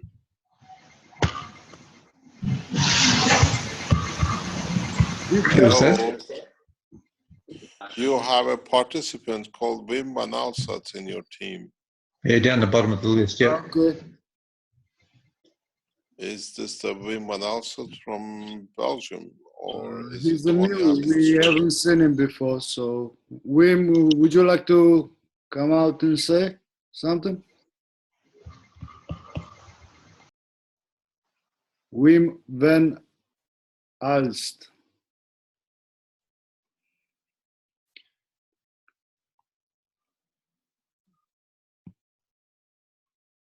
Hello, Wim. He's unmuted. He's unmuted. I unmuted him just now, but doesn't seem to be responding. No response. Okay. Has everybody sent out the forms, Liz?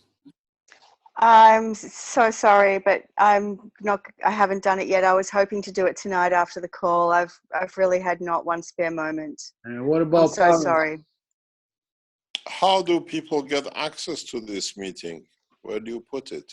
We put it on Golden Ace of Gange, we put it on Kesh Foundation Australia, and we put it on Caroline News Chat and our Kesh And Foundation our, Australia. yeah, and our personal pages. Yes. Mm. So anybody that knows this movement on Facebook, they know where to go. Okay, no problem. I've asked, do not exchange, because you got to watch your system. There are people who come in to find names and addresses and emails, and they block or jam your systems. Yes, I've had two. One guy came saying that he was from United Nations Australia. He was gonna help us with the funding, but every time I called him to come on the meetings, there was some. It was freezing up with my computer, and something weird started happening. Yeah, these are all the ones who are hacking your system. Yeah. So we are very aware of it. We keep on informing people. They come, I'm a rich man, I want to pay you money to do your work, and then they hack it. Yeah. So this, the name Wim Van Alst, we know who he is, if it's the real name. And that's why I asked if he's there to speak. Ah, okay. Yeah. Can we take people off a call? Yes, we you want can. to. Yeah, so maybe Use we should tell that person that we're not they're not It's welcome gotta here. be no. It's gotta be these people sit and find out what happens. If this is the Wilma that we know, he's a very big supporter of the foundation. Yeah. Okay. Yeah, Well, he just left the but meeting. yeah. Did you delete Yeah. him or he left? Yeah, I just removed him. You have to be very careful. This we see a lot. They're destroying people's computers. They're well organized. They come with the names that are known, but they're not really who they say they are. Yeah. It's a good idea, everyone, to back up your computers. It can save you a Do lot not. of. The biggest problem we see is do not use Skype. Yes. The Skype, especially on Androids, is no problem. They haven't managed to do it. But the Skypes on the laptops and Apples, apparently there is a loophole. They can get in and literally wipe out your computer. You just need to open it on your laptop and it's gone. Okay. Yeah, it's just we try to teach more and more. This all comes from Antwerp. This group has always said their days numbered. They have walked themselves into a cul-de-sac, as we call it. We've got to wait for them to do it to themselves, then we do it. But be vigilant. This name we know. We try. What do you call it? It's a very unusual name, but I know who he Yeah, is. anybody can get in this workshop, Mr. Kes. So Yeah, but just be on your own when you do. Make sure you don't change the name and numbers unless you know who you're dealing with. yeah. Okay. They just need to get into one of you and then they change it. And they do the job because they're very, very, very motivated to do damage. This one, I don't know why, but that's the way they do things. Okay, I'll try to get Vince, but he's not there. He hasn't joined in. I can't get him some other way. Say, Mr. Kes, I even you can't get him, and you want us to contact him. wait 1 second. Wait 1 second. He's there. He just answered me. He's doing something in the background. Just wait. Caroline is there. We can get him on the way. Can you ask Vince to join me on the Australian group? I'll send him the invitation. She's a very good secretary. Thank you, Caroline, for telling Mr. Kes. You're welcome. Thank you. Can you get him on the line?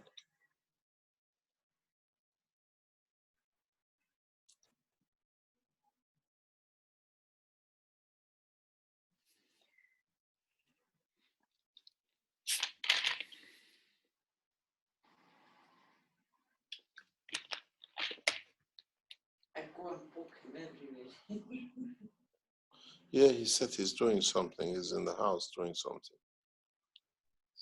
Just gonna get it that they can set up the Australian Cash Foundation. I'm gonna send him the number. If he doesn't come in, he'll come and join you. And let's see if he does. Because I have to go with him. I've got to go and meet him. Okay, we'll send him a poke. What does he say? He says a minute. Is he responding? I'm calling him. If he's around his phone.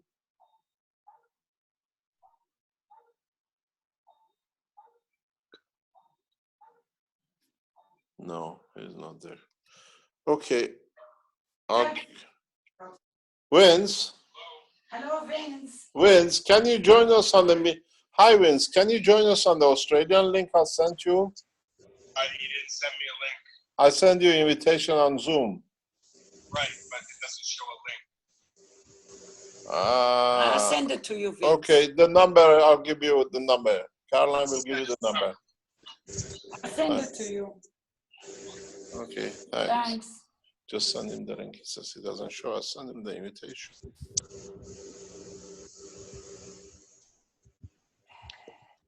Mr. Kesh, while we're waiting, may I ask a question? Yeah, carry on. Just wanted to ask about Dubai. I'm very, very keen to come along, and I just wondered whether the first 500 tickets have all gone yet. We are announcing a new position about the Cash Foundation, about this meeting in Dubai. The tickets are still available, no problem. Okay, good. Yeah, but we're changing. We will announce in next week, 10 days. Things happening very, very fast. And we Vincent wins home 001 wins. I'll send him a private message to join him. He's coming on.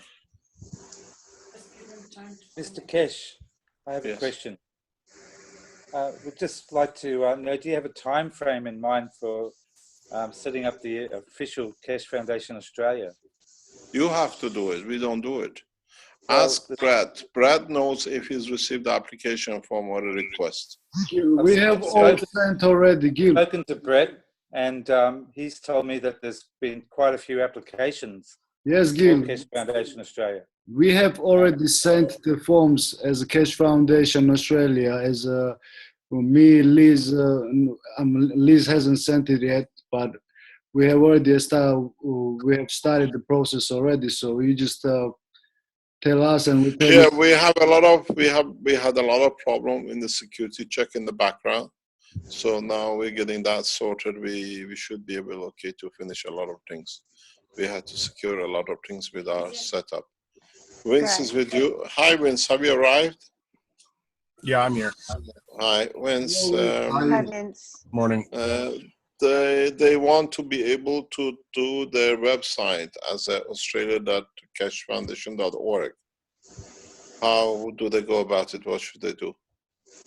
I think the best way is probably to send me an email, and once we have all the National Cash Foundation applications and that's done, then we can get you in to get that started. Could you please write your email in the chat? Sorry? Pardon? Could you please write your email in the chat? Yes. No, don't do Vince. No, just write to Webmaster. You write to Webmaster. Yeah, just write to Webmaster. That's right. That's what I was going to put in there, Mr. Cash. Okay. I don't just, you know me, I don't just type my email address to everybody. Yeah. Nice try. That was a good try. So send one, even because we need somebody to be responsible for the site, and it's got to be done by the foundation. Okay. All right. Done. Do you need anything else, Vince? No, because I need to go through the list, and just please be patient, as we need to have everybody set out properly before we get you into the foundation to set up the back end of it. And you also have to understand that when we provide access, we need to know who you are. So we need to have all this information to be able to provide you the access. Yes.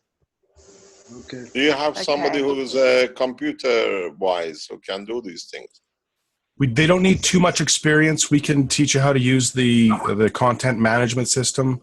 It's all a custom-built system by our web developers. So they can teach you how to put things in and where to go. But it's all controlled from the Cash Foundation side. So we can provide you data and provide different information that will be pushed out to every website. So you'll be responsible for the content that you want to put on there, plus the content that's on the site already. Yeah, that's great. Vic, I just wanted to say there was a webmaster who identified himself on the chat earlier on. He had to go, but I suggested that he contact you. He volunteered his services. That's great. Great to follow up. Yeah. Okay, as long as he's part of he has to be part of the Cash Foundation or the National Cash Foundation team, of course. Mm-hmm. Yeah. To be able to provide his information. Okay. I'll be sending through my paperwork this evening, and I'm also available to assist with the web page. I've got experience as a webmaster as well. Beautiful. Okay, great. Yep. Okay. Thanks very much. Thanks, Vince. I know you're busy in the background there. Okay, was there anything else that you guys needed before No. Nothing for now. Thank you. Nothing. We will contact you by email. Perfect. So just please be patient for a reply. I do get them. Just we got lots of things going at the moment, and we need to be having all our ducks in a row before we continue forward. Okay. Thank you so much. Thank you. Bye-bye. Thanks, Vince. Thank you. Bye-bye. Bye-bye. I still got to change that picture of yours. Okay. Please change it. It's horrible. Yeah, get Caroline to send me a nice picture. Caroline? Okay, no problem. I will. Okay. Nice. Bye-bye. See you. Thanks very much. Thanks, Vince. Thank you. Bye-bye. Bye, everybody. Bye. Thanks. Goodbye, Bye-bye. Mr. Kesh. Yes, Bye, thank bye, you. bye. Thank you. So, Gil. We've been graced. We've been graced. Yes. We have indeed. How amazing was that?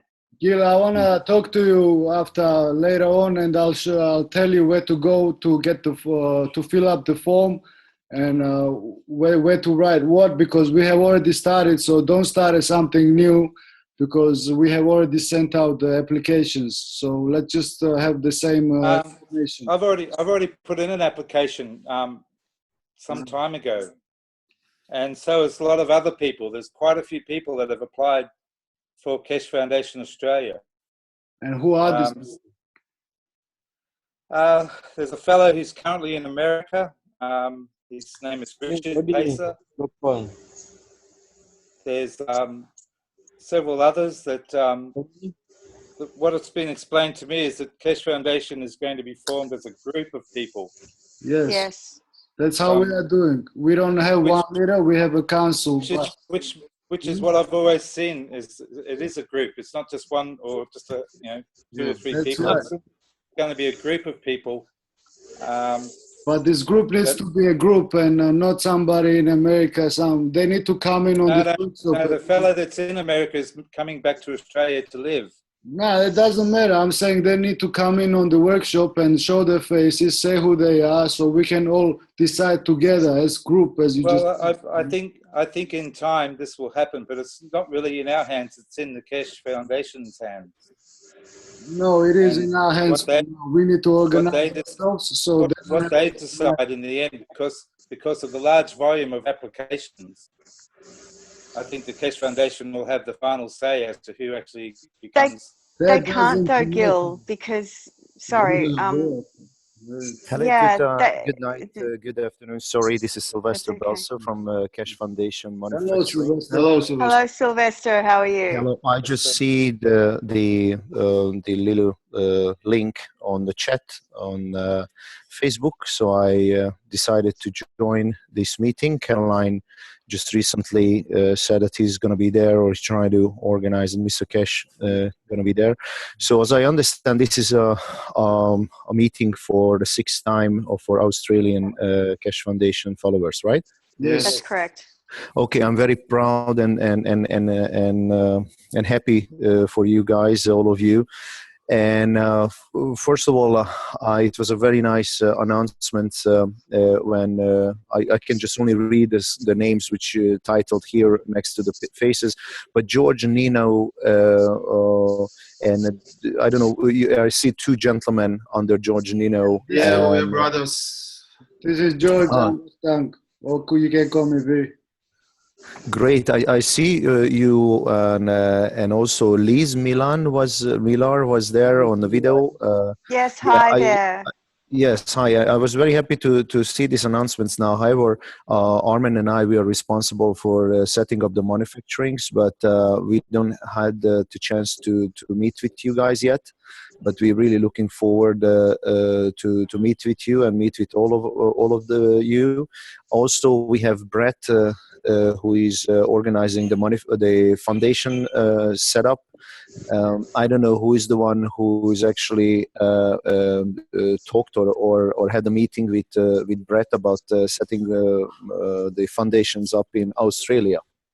I've had a We meeting. Sorry, go ahead. Sorry. First, I would like to ask you, everyone. I would love to talk with everybody. So please raise your hands, and I will talk with everybody. So as I see, it was Gil who was very, very fast with the answer. So let's give Gil Rasmussen the microphone, because he's the oldest among everyone. I see a very beautiful young lady, Liz Millen. You are around 20s, right?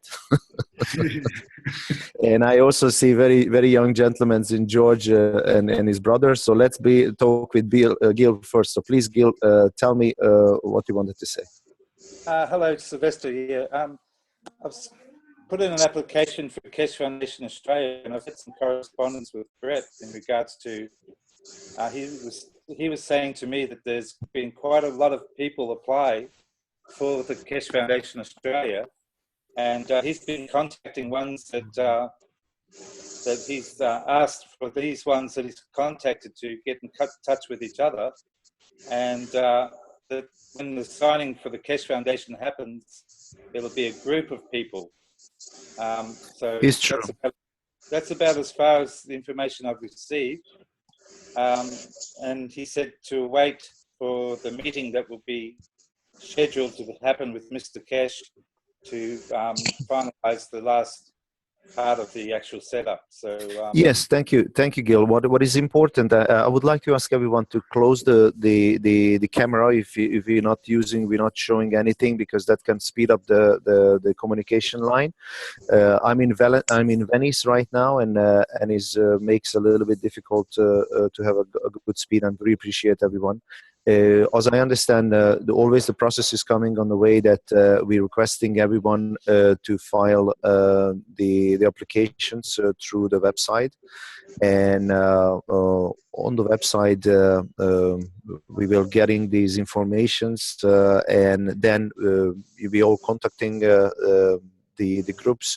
We're setting up the communications now regarding the foundations. It's very important that we need to put everybody in the country into the foundations, and everybody have to work together, same as in manufacturing, because you all working in the same territory, and we all need to work together nicely to have a nice synergy between the groups. Now, I lost the pictures which showed me the list of attendees. For somehow when George basically clicked something, the last moment it was disappeared. So can you? Yes, thank you. Appreciate.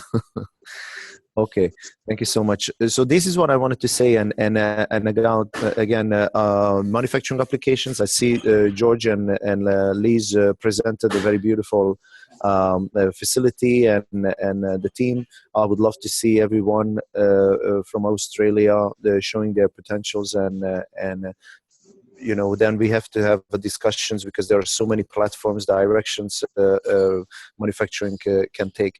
Now, the time when George and Liz and you also, the few of you was on the video. It was presented one of the workshop. We were so excited. Immediately talked with Brett, and I asked Brett, "Are you on this? Are you know who these guys?" and they said, "No, I don't know." We should talk with them.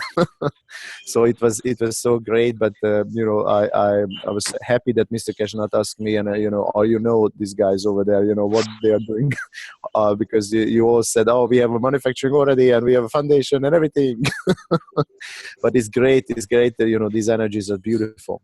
So now I would like to, if anyone have a questions regarding manufacturing, because this is my platform, I would like to answer it. Yes. So we have a warehouse already, and we have few people in a team that can devote their time to manufacturing. We need certain tools like coil rig and basic stuff, pretty much, to start the operation. Yeah, actual process where we need to. The only problem is the funds. We don't have the funds. We barely survive in here, so we cannot take out from our pocket and put in enough to get started. I see.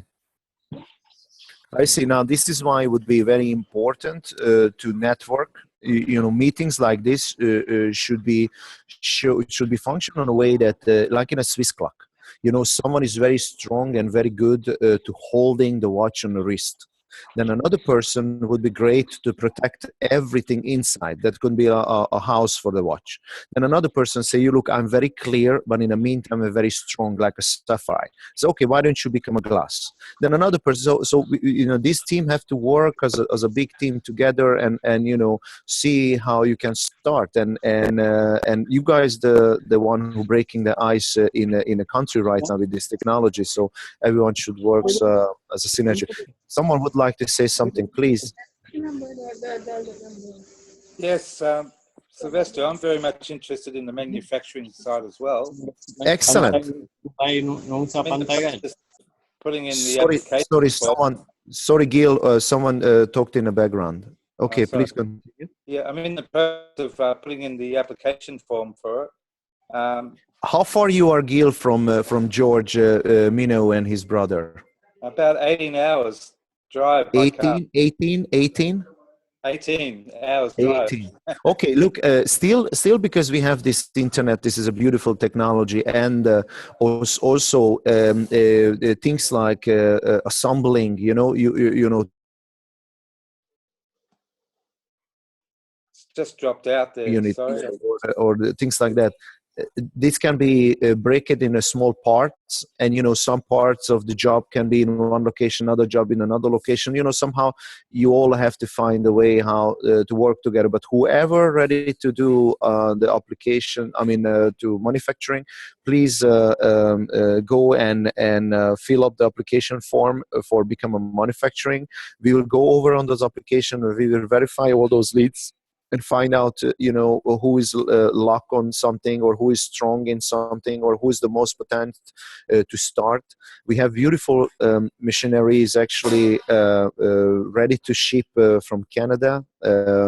One of our great friends and colleagues produced a beautiful machinery line. I'm sure all of you have already had the information, because this information is all over right now in our foundations. So anyone else would like to ask something or say something to me? Then I really would like to just participate, let the team is actually function. As I see, Alex is here. Hello, Alex. You are in UK? No, sir. I'm in Nigeria. Oh, you are in Nigeria. Good to see you. Good to hear you. God bless you, and I'm really looking forward to see you soon. All right, and see you in a couple of weeks. Thank you. So yes, so if anyone would like to say something to me or ask me something about the manufacturing part of the operation, please do. Otherwise, I will be just a participant and listen or what you would like to say to each other.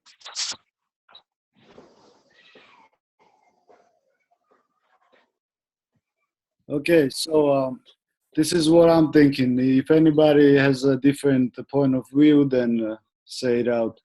But as we started, I know, Gil, you have been doing your webpage and all this stuff before us, but we started the whole gathering everybody together with these workshops and getting the way. So I was thinking we have to have a center, like in like a plasma, we have to have a center. And I was thinking we start from Melbourne, and whoever needs support should be from main foundation coming to Melbourne, and from Melbourne spreading out in whole Australia. Is anybody opposed to that? Could I just say something about that, George? Of course. Can you turn my video on, please? Please.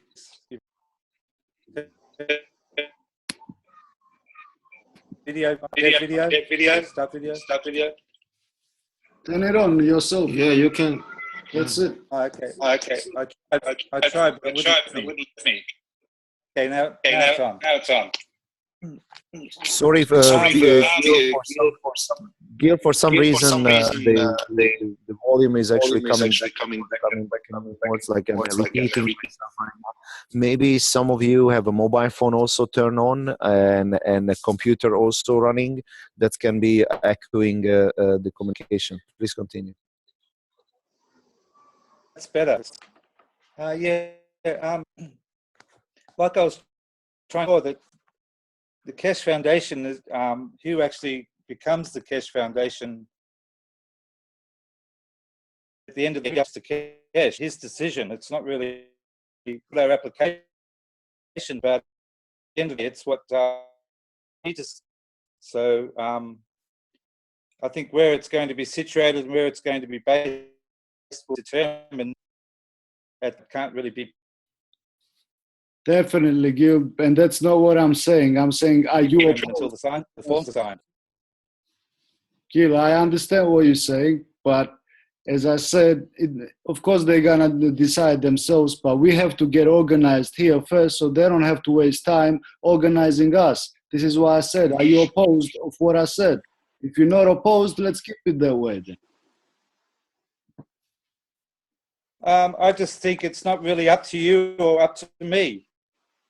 Actually, Gil, I'm sorry, I've got to jump in, but I think we need to be proactive and we need to show that we can organise ourselves so that the Keshe Foundation itself can know that we're the ones who are supposed to be doing this. Because if we can't organise it within ourselves and make agreements as a council and work as one, then how can we possibly move this Keshe Foundation Australia movement forward? I totally understand what you're saying, but they're too far away from us to really make the call. They have to see that we can organise ourselves. No, I think the plan of what I've been told is that there's going to be a meeting and there's going to be ones that have put applications in who will be invited to that meeting and to discuss the setting up of the Keshe Foundation Australia. Look, Gil, this is Sylvester again. I understand right now the point, the standing point. I will talk with Brett. In the hands of Mr. Keshe. I will talk with Gil. Sorry, are you understand what I'm saying? Yes. I will talk with Brett and I will ask Brett to look for all the applications to who is applied for the foundations. But again, as Liz and George and his brother said, it is very important that you all in Australia is the one who have to be proactive and come to the conclusions. During this meeting will be very important. So we will most likely, as you know, this is actually Brett platform. So, but I'm sure Brett will point out a date, and we will see how many applications we received, and all the applicants going to be called into a meeting, and then in a meeting, everybody have to be propose their idea of how they think should goes. But again, the bottom line is if everybody gonna, some group gonna say let's be in the west, another one gonna say let's be in the east. And there is not going to be nothing. Is everybody just going to be talking against each other?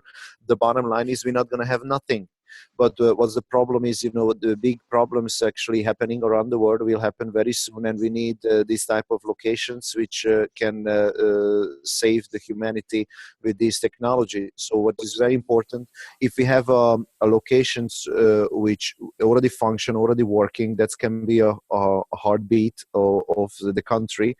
And later on, if someone come up with a better idea and the whole rest of the group, the organization is emerging in Australia will agree on these changes can be applied and can move the location. So is nothing going to be carved into a concrete or something fixed, but you all have to agree on how to start and where to start. And most importantly, these locations, once it's set it up, everyone should support that. Everyone should work for it, because this is for your own. And these are important. Sorry, this is what I wanted to just say. It doesn't matter. Thank you, Sylvester. It doesn't matter where it starts on where we are. We just have to get organized together. We are one group, Exactly. and that's it. One mind, and everything else we decide together. And we don't. The thing is that you have to also understand is that I think we need a good core of people with different skills. And, you know, it's great that you guys have done it. What I did is we put in for a foundation as like a local foundation. And when I spoke to Brett, he said, no, they don't want to do any local foundations as in different, you know, states. So it will have to be under one umbrella. But the thing is that what we need to do is, like Jimmy and I, for example, have a lot of small business experience. We have a lot of management experience. We know different things from what you guys know. And this is important because if we all get together and work together, then we can make something with everybody's skills. Definitely, Lisa. Yes, absolutely. Yes, this is very good. That is very good point. Thank you. Over who's going to be where, we're all going to have to chip in and we're all going to have to work together. And if you guys are trying to set something up and you don't know how to do something in production, you ask Jimmy and I and we'll help you. You know, that's what it's about. Even if we are 15 hours drive away, it doesn't matter. Yeah, exactly. So we shouldn't waste any more Sylvester's times on this. We can discuss this ourselves. If there's any questions, please ask him about the manufacturing. Otherwise, we shouldn't talk about this right now because he's here for a reason and we are talking about completely. Oh, no. Sorry, I just joined in. I was not scheduled to come in. No one invited me on officially, but I just saw it and then just jumped in. But sorry, the lady said, I forget to see who was the person, the lady who just said, sorry? Lisa. It's Lisa. Oh, Lisa, beautiful. Lisa, you said something really important. You know, we're receiving so much large amount of applicants on manufacturing and enthusiasm and want to do this is in high volumes of in everybody who is coming on board. But it's very important that the scale of understanding of manufacturing, understanding of production, understanding of management, you know, how to run this type of organizations, you know, how to do this. These are so important. And of course, everyone have a certain amount of understanding, but someone who have a full understanding, someone who, so to speak, did this in professionally, that can be very beneficial tool for your nation to start. So you have to really use very well your resources, and you know, you all are the part of these resources because you have to, you know, again, work together very well, and you are side by side next to each other, shoulder to shoulder. So don't, you know, I understand the last 5,000 years, it was like competition and fighting against each other, who's going to be the first and who have the something which another person don't have. But over here, everybody have, and we are sharing. So we just have to work in the team. Yeah, when we filled up the forms, we didn't put one person as a leader. We have 5 people. And if there's want to be even more, there can be more. It needs to be like a council. One more question, Sylvester. We are looking for some kind of a funding to get the ball rolling, you know. Otherwise, this is how we are stuck on one place. And is there any suggestions, any ideas we can get that organized? Now again, this is why it's very important when you have these type of meetings. You know, everyone is like you know, in a childhood when all the guys gathered together in the ground and they wanted to play football. Everybody had to say, you know, who is good. You know, someone is good to catching the ball, another one is good for running with the ball, and etc. So it's like the same, like a team. You all have to show the potential and what you have. What you are right now and where you are right now. Then someone have to make an administrational list, you know, all these resources, and then again another person have to, you know, organize this whole group into one. Finance is very important. You know, people who is the finances, who have money, they have to come in. We have some great materials we can show to business people. And they can see clearly of the whole picture. In a global level, I can say that we have a large amount of applicants who are very professional, you know, business people, and those people have a different you know, understanding, and they also need more specific information. That we have all these informations, but again, you as a team in Australia, you have to see exactly, you know, what you have right now all together. Then if you're locked on something, you're locked on funds or finances, then you as a team have to work to put together presentations to those people who's actually looking for to join this type of events and organizations. You have to understand that this is a hot investment for anyone who is seeing the investment. So there is a large amount of money available around the world. You just have to have the way to connect to those people. Those people is looking for you as much as you're looking for those people. So you just, again, there's a different skill needed to gather these informations together in a presentable way and present it to those individuals. There are certain platforms those individuals hang around. The same way how if you want to eat a pizza, you're going into an Italian restaurant. The same way, you know, if you want to catch attentions of those individuals who are looking for alternative energy investments or new rising potentials of investments, there are certain platforms they are gathering together, and you know, there is certain skill need to recognize which are those platforms. How you can do that? You can so many ways you can do it. You know, there are LinkedIn. You can connect to those type of groups specifically in Australia, or there are other social business social places when you can do, or just through the connections. You know, someone knows someone, and another person knows another person. So again, you as a team, these type of meetings should be very clear. You know, someone should administrate informations immediately. You know, who have what, then who is need what. So for what you have and what you need, then these two things gonna help a lot. But you have to be very honest. If you put that you are good in something, and later on you will find out that you are not good at that things which you put it up, that's just gonna waste a lot of time for the team and for the country. So you have to be very honest what you are capable and what you can achieve. Thank you, Sylvester. Again, you guys all amazing. I mean, you know, you guys amazing, but you have to be very realistic where you are standing. You have to realistic how much you can squeeze out of your mind, your consciousness and your muscles and everything, and all together we can achieve more. Is a very ancient way saying that if you get one arrow, you can break it, but if you have 20, 30 arrow, no one can break it. Yeah, absolutely. Can I have your direct, so I can contact you directly when we need to? You can send an email by addressing Dear Sylvester or Dear Mr. Belso or Dear Sylvester. You can send it to manufacturers@spaceshipinstitute.org. That's basically a manufacturer's email address, which is related to manufacturing, is manufacturers@spaceshipinstitute.org. Okay, thank you. Welcome, and God bless you all, and I will participating as a listener.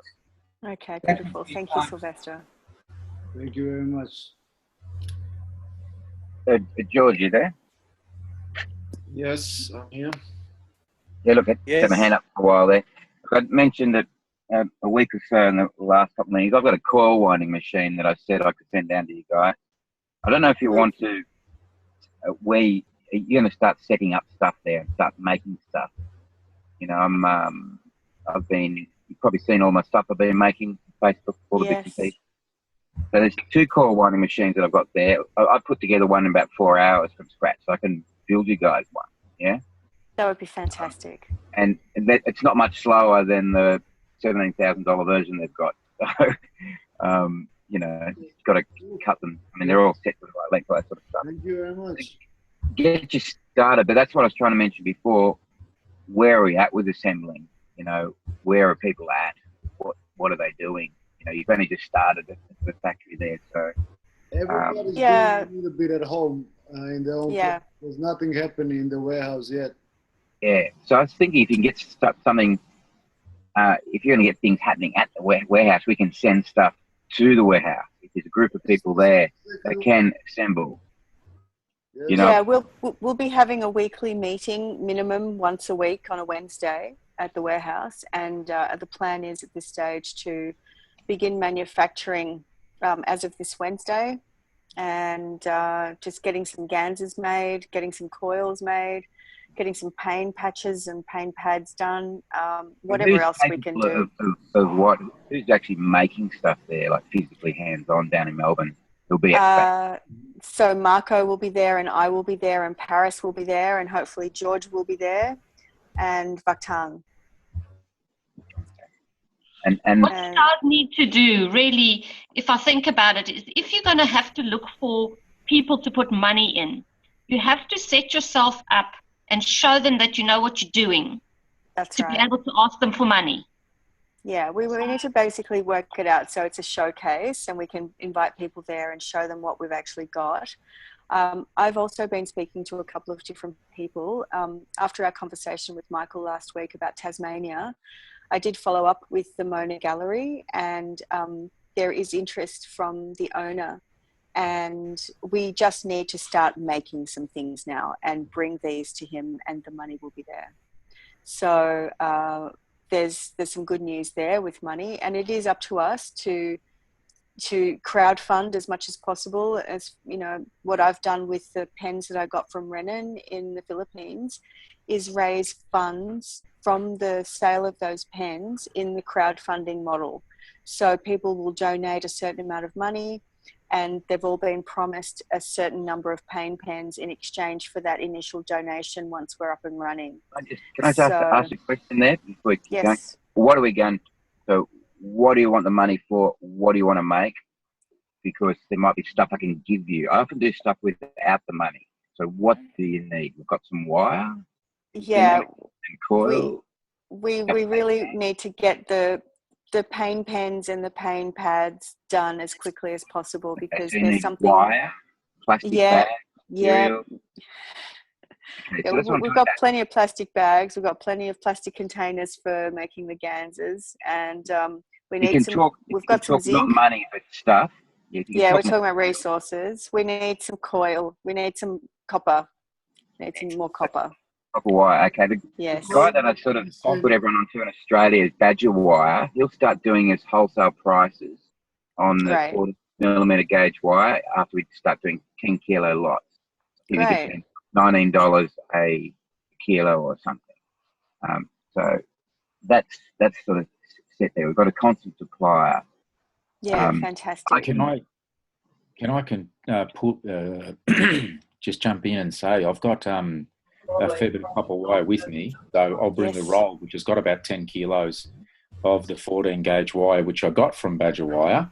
Fantastic. And I'll plonk that on the table, and that can be a start. Okay. That's great. Okay, so what else do you need? I mean, we've got a very good delivery system. Who's courier, it's very cheap. We can get stuff sent down or anywhere in Australia. It's quite cheap. So Stefan, I will What send else? you a list of everything in detail. Don't worry about yeah, it. okay. I'm good at sourcing stuff. Just to let you Okay. know, I've done a lot of look. I've worked for a lot of galleries, institutions making stuff. I project manage making stuff, organising people to get things done. Every day of the week, I'm out on a roof changing gutters on a house 60 metres a day, cutting, bending. You know, actually physics in the physical world of doing things. So you can let me know what you want. I can sort of get things happening for you. But we need people there to assemble and do things. And if you get a list of what projects you want out, paint pens, coils, I can send stuff half built for you. I haven't been doing a lot with the GANs, but I've been doing a lot with the other metal wire structure. I'm working on the GANs now. I've also been going around doing workshops with people to teach them how to make the GANs, so then they can start supplying GANs to other people. So just everyone put forward their strengths and what we can supply, send it all there. I can even probably come down once a month for a couple of days. That'd be I fantastic. work very far, and I've got lots of tools and machinery. Like I said, I'm going to put all them in the bus to do it travelling, but I can get things set up very quickly and turned around. Yeah, brilliant. This is beautiful. This is beautiful. This is Sylvester again. Or everybody have a platform like, let's say, on Facebook? Or you guys have already a platform on Facebook? Yes. We have Cash Foundation Australia Facebook group page. Beautiful, beautiful.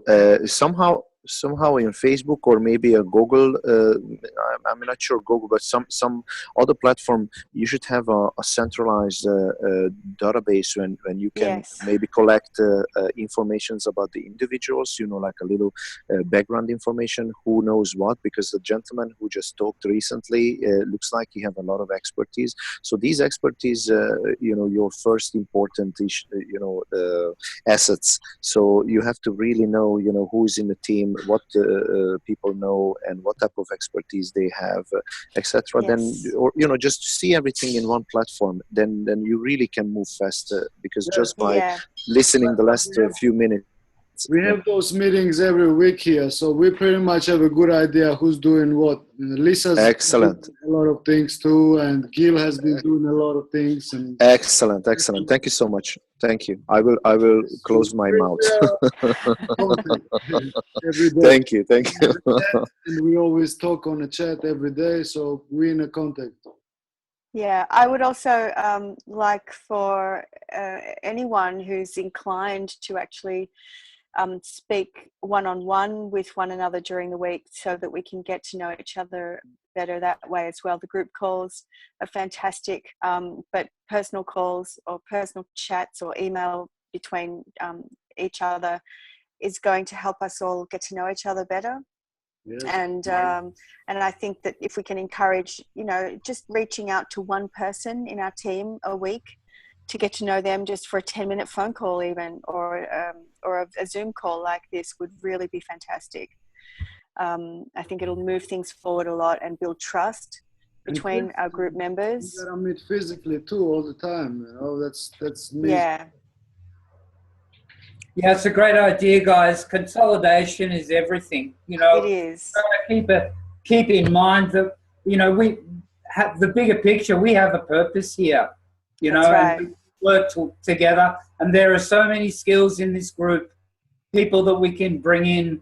You know, let's just do it all together. Yes, absolutely.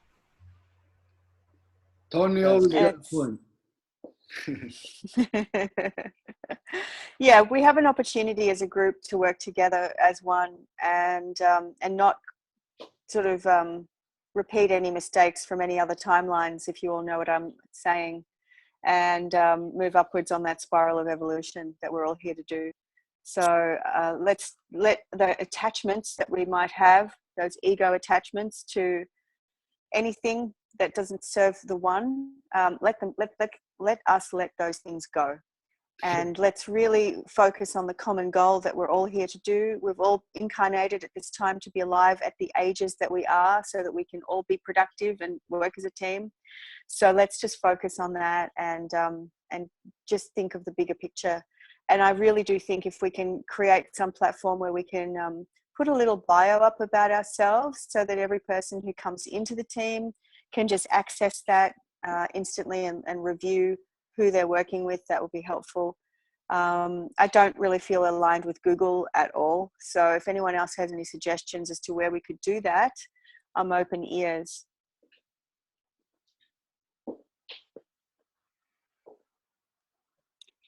Okay, we'll have a think about it then during the week. Love you, Liz. You always have a calming voice, you know, you bring everybody into one. Actually, I would like to suggest on Wednesday, Shivala and I will be there, of course, and with our sound instruments. We'd really love it if we could do a sound activation before each meeting, because we know that it will facilitate greater downloads and greater coherence at the heart level between all participants. So we plan to get that factory humming with some beautiful sounds and generate as much love, peace and abundance in that space, and good co-creative work together, if you're open to that. Do you like that idea? Of course. Great. Yes, very much so. Fantastic. Fantastic. All right. Well, I feel like I would like to get on with the rest of my evening, but I just want to say thanks to everybody. It's been such an amazing call. What a Yes. beautiful blessing it is to have had Mr. Kesh join us, and Alex, and of course Sylvester from the Kesh Foundation. Yes, It's just definitely welcome. it's really showing us that we're attracting the right energies, or that we're broadcasting the right energies to be attracting this support from the foundation. So thank you. Yeah. Thanks, Sylvester, for your clarity. Thank you so much, everyone. And I just recently posted a small message on the chat platform where Caroline News on Facebook. Say this: Dear George, I'm happy to be on a Zoom meeting. It is a great meeting. Australia will go very well after a small organization. Please make sure everyone who want to be a manufacturer or be in the foundations have to fill out the online form. Brett will organize a meeting for all the foundation applicants, and Armin and I will contact everyone about the manufacturing. Congratulations, everyone. God bless everyone. Thank you. God bless. Thank you. Bye. Good night, everyone. Thank you. Good night. Night. Bye. Good meeting. This is the end. Guys, just Very good meeting. This is the end of Good night, the everyone. Knowledge Seekers Workshop Australia. Thank you everybody for coming. It was very special I today. just had a question. What's up? Yes, please send down the coil winder. We'll be in touch. No, just a question. Does everyone have to fill out a form? Do I have to fill out a form? Of course, fill it up. Let's all, yes, all of us fill out All I'm forms. saying is that necessary. I'm just here to help out. I don't care filling out a form, but I'd fill that plenty with Keshi already. Is it necessary? Everybody should. Yeah, it would be wonderful if you could be officially recognised as part of Kesh Foundation Australia, Stephen. Colin already did All it. right, I'm just hopeless with forms. Like I said, I can build a before I fill out a form. Okay, well, it's not necessary, but I think all of us would love for you to be recognised officially. All right, okay, I understand where you came from. All right. Yeah, okay, Stephen. thank you. Stephen, are you there? Yeah. I'd like to ask you, this is Gil, I'd like to ask you, what area are you from? What part of Australia? In Sydney, between Sydney and Wollongong. Okay.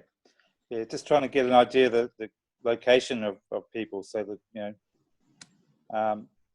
Yeah, I'm hoping within the next few months as well, I'm probably going to be in a position to be able to travel around a bit more once I free myself up a bit. So, yeah, I find it's very good sometimes if you can move around. If you can move around and get to people, lots of things happen because a lot of people just stay in the same spot. So that's why at the moment I'm trying to get out, teach people to get to them because you know it's like no one's got time.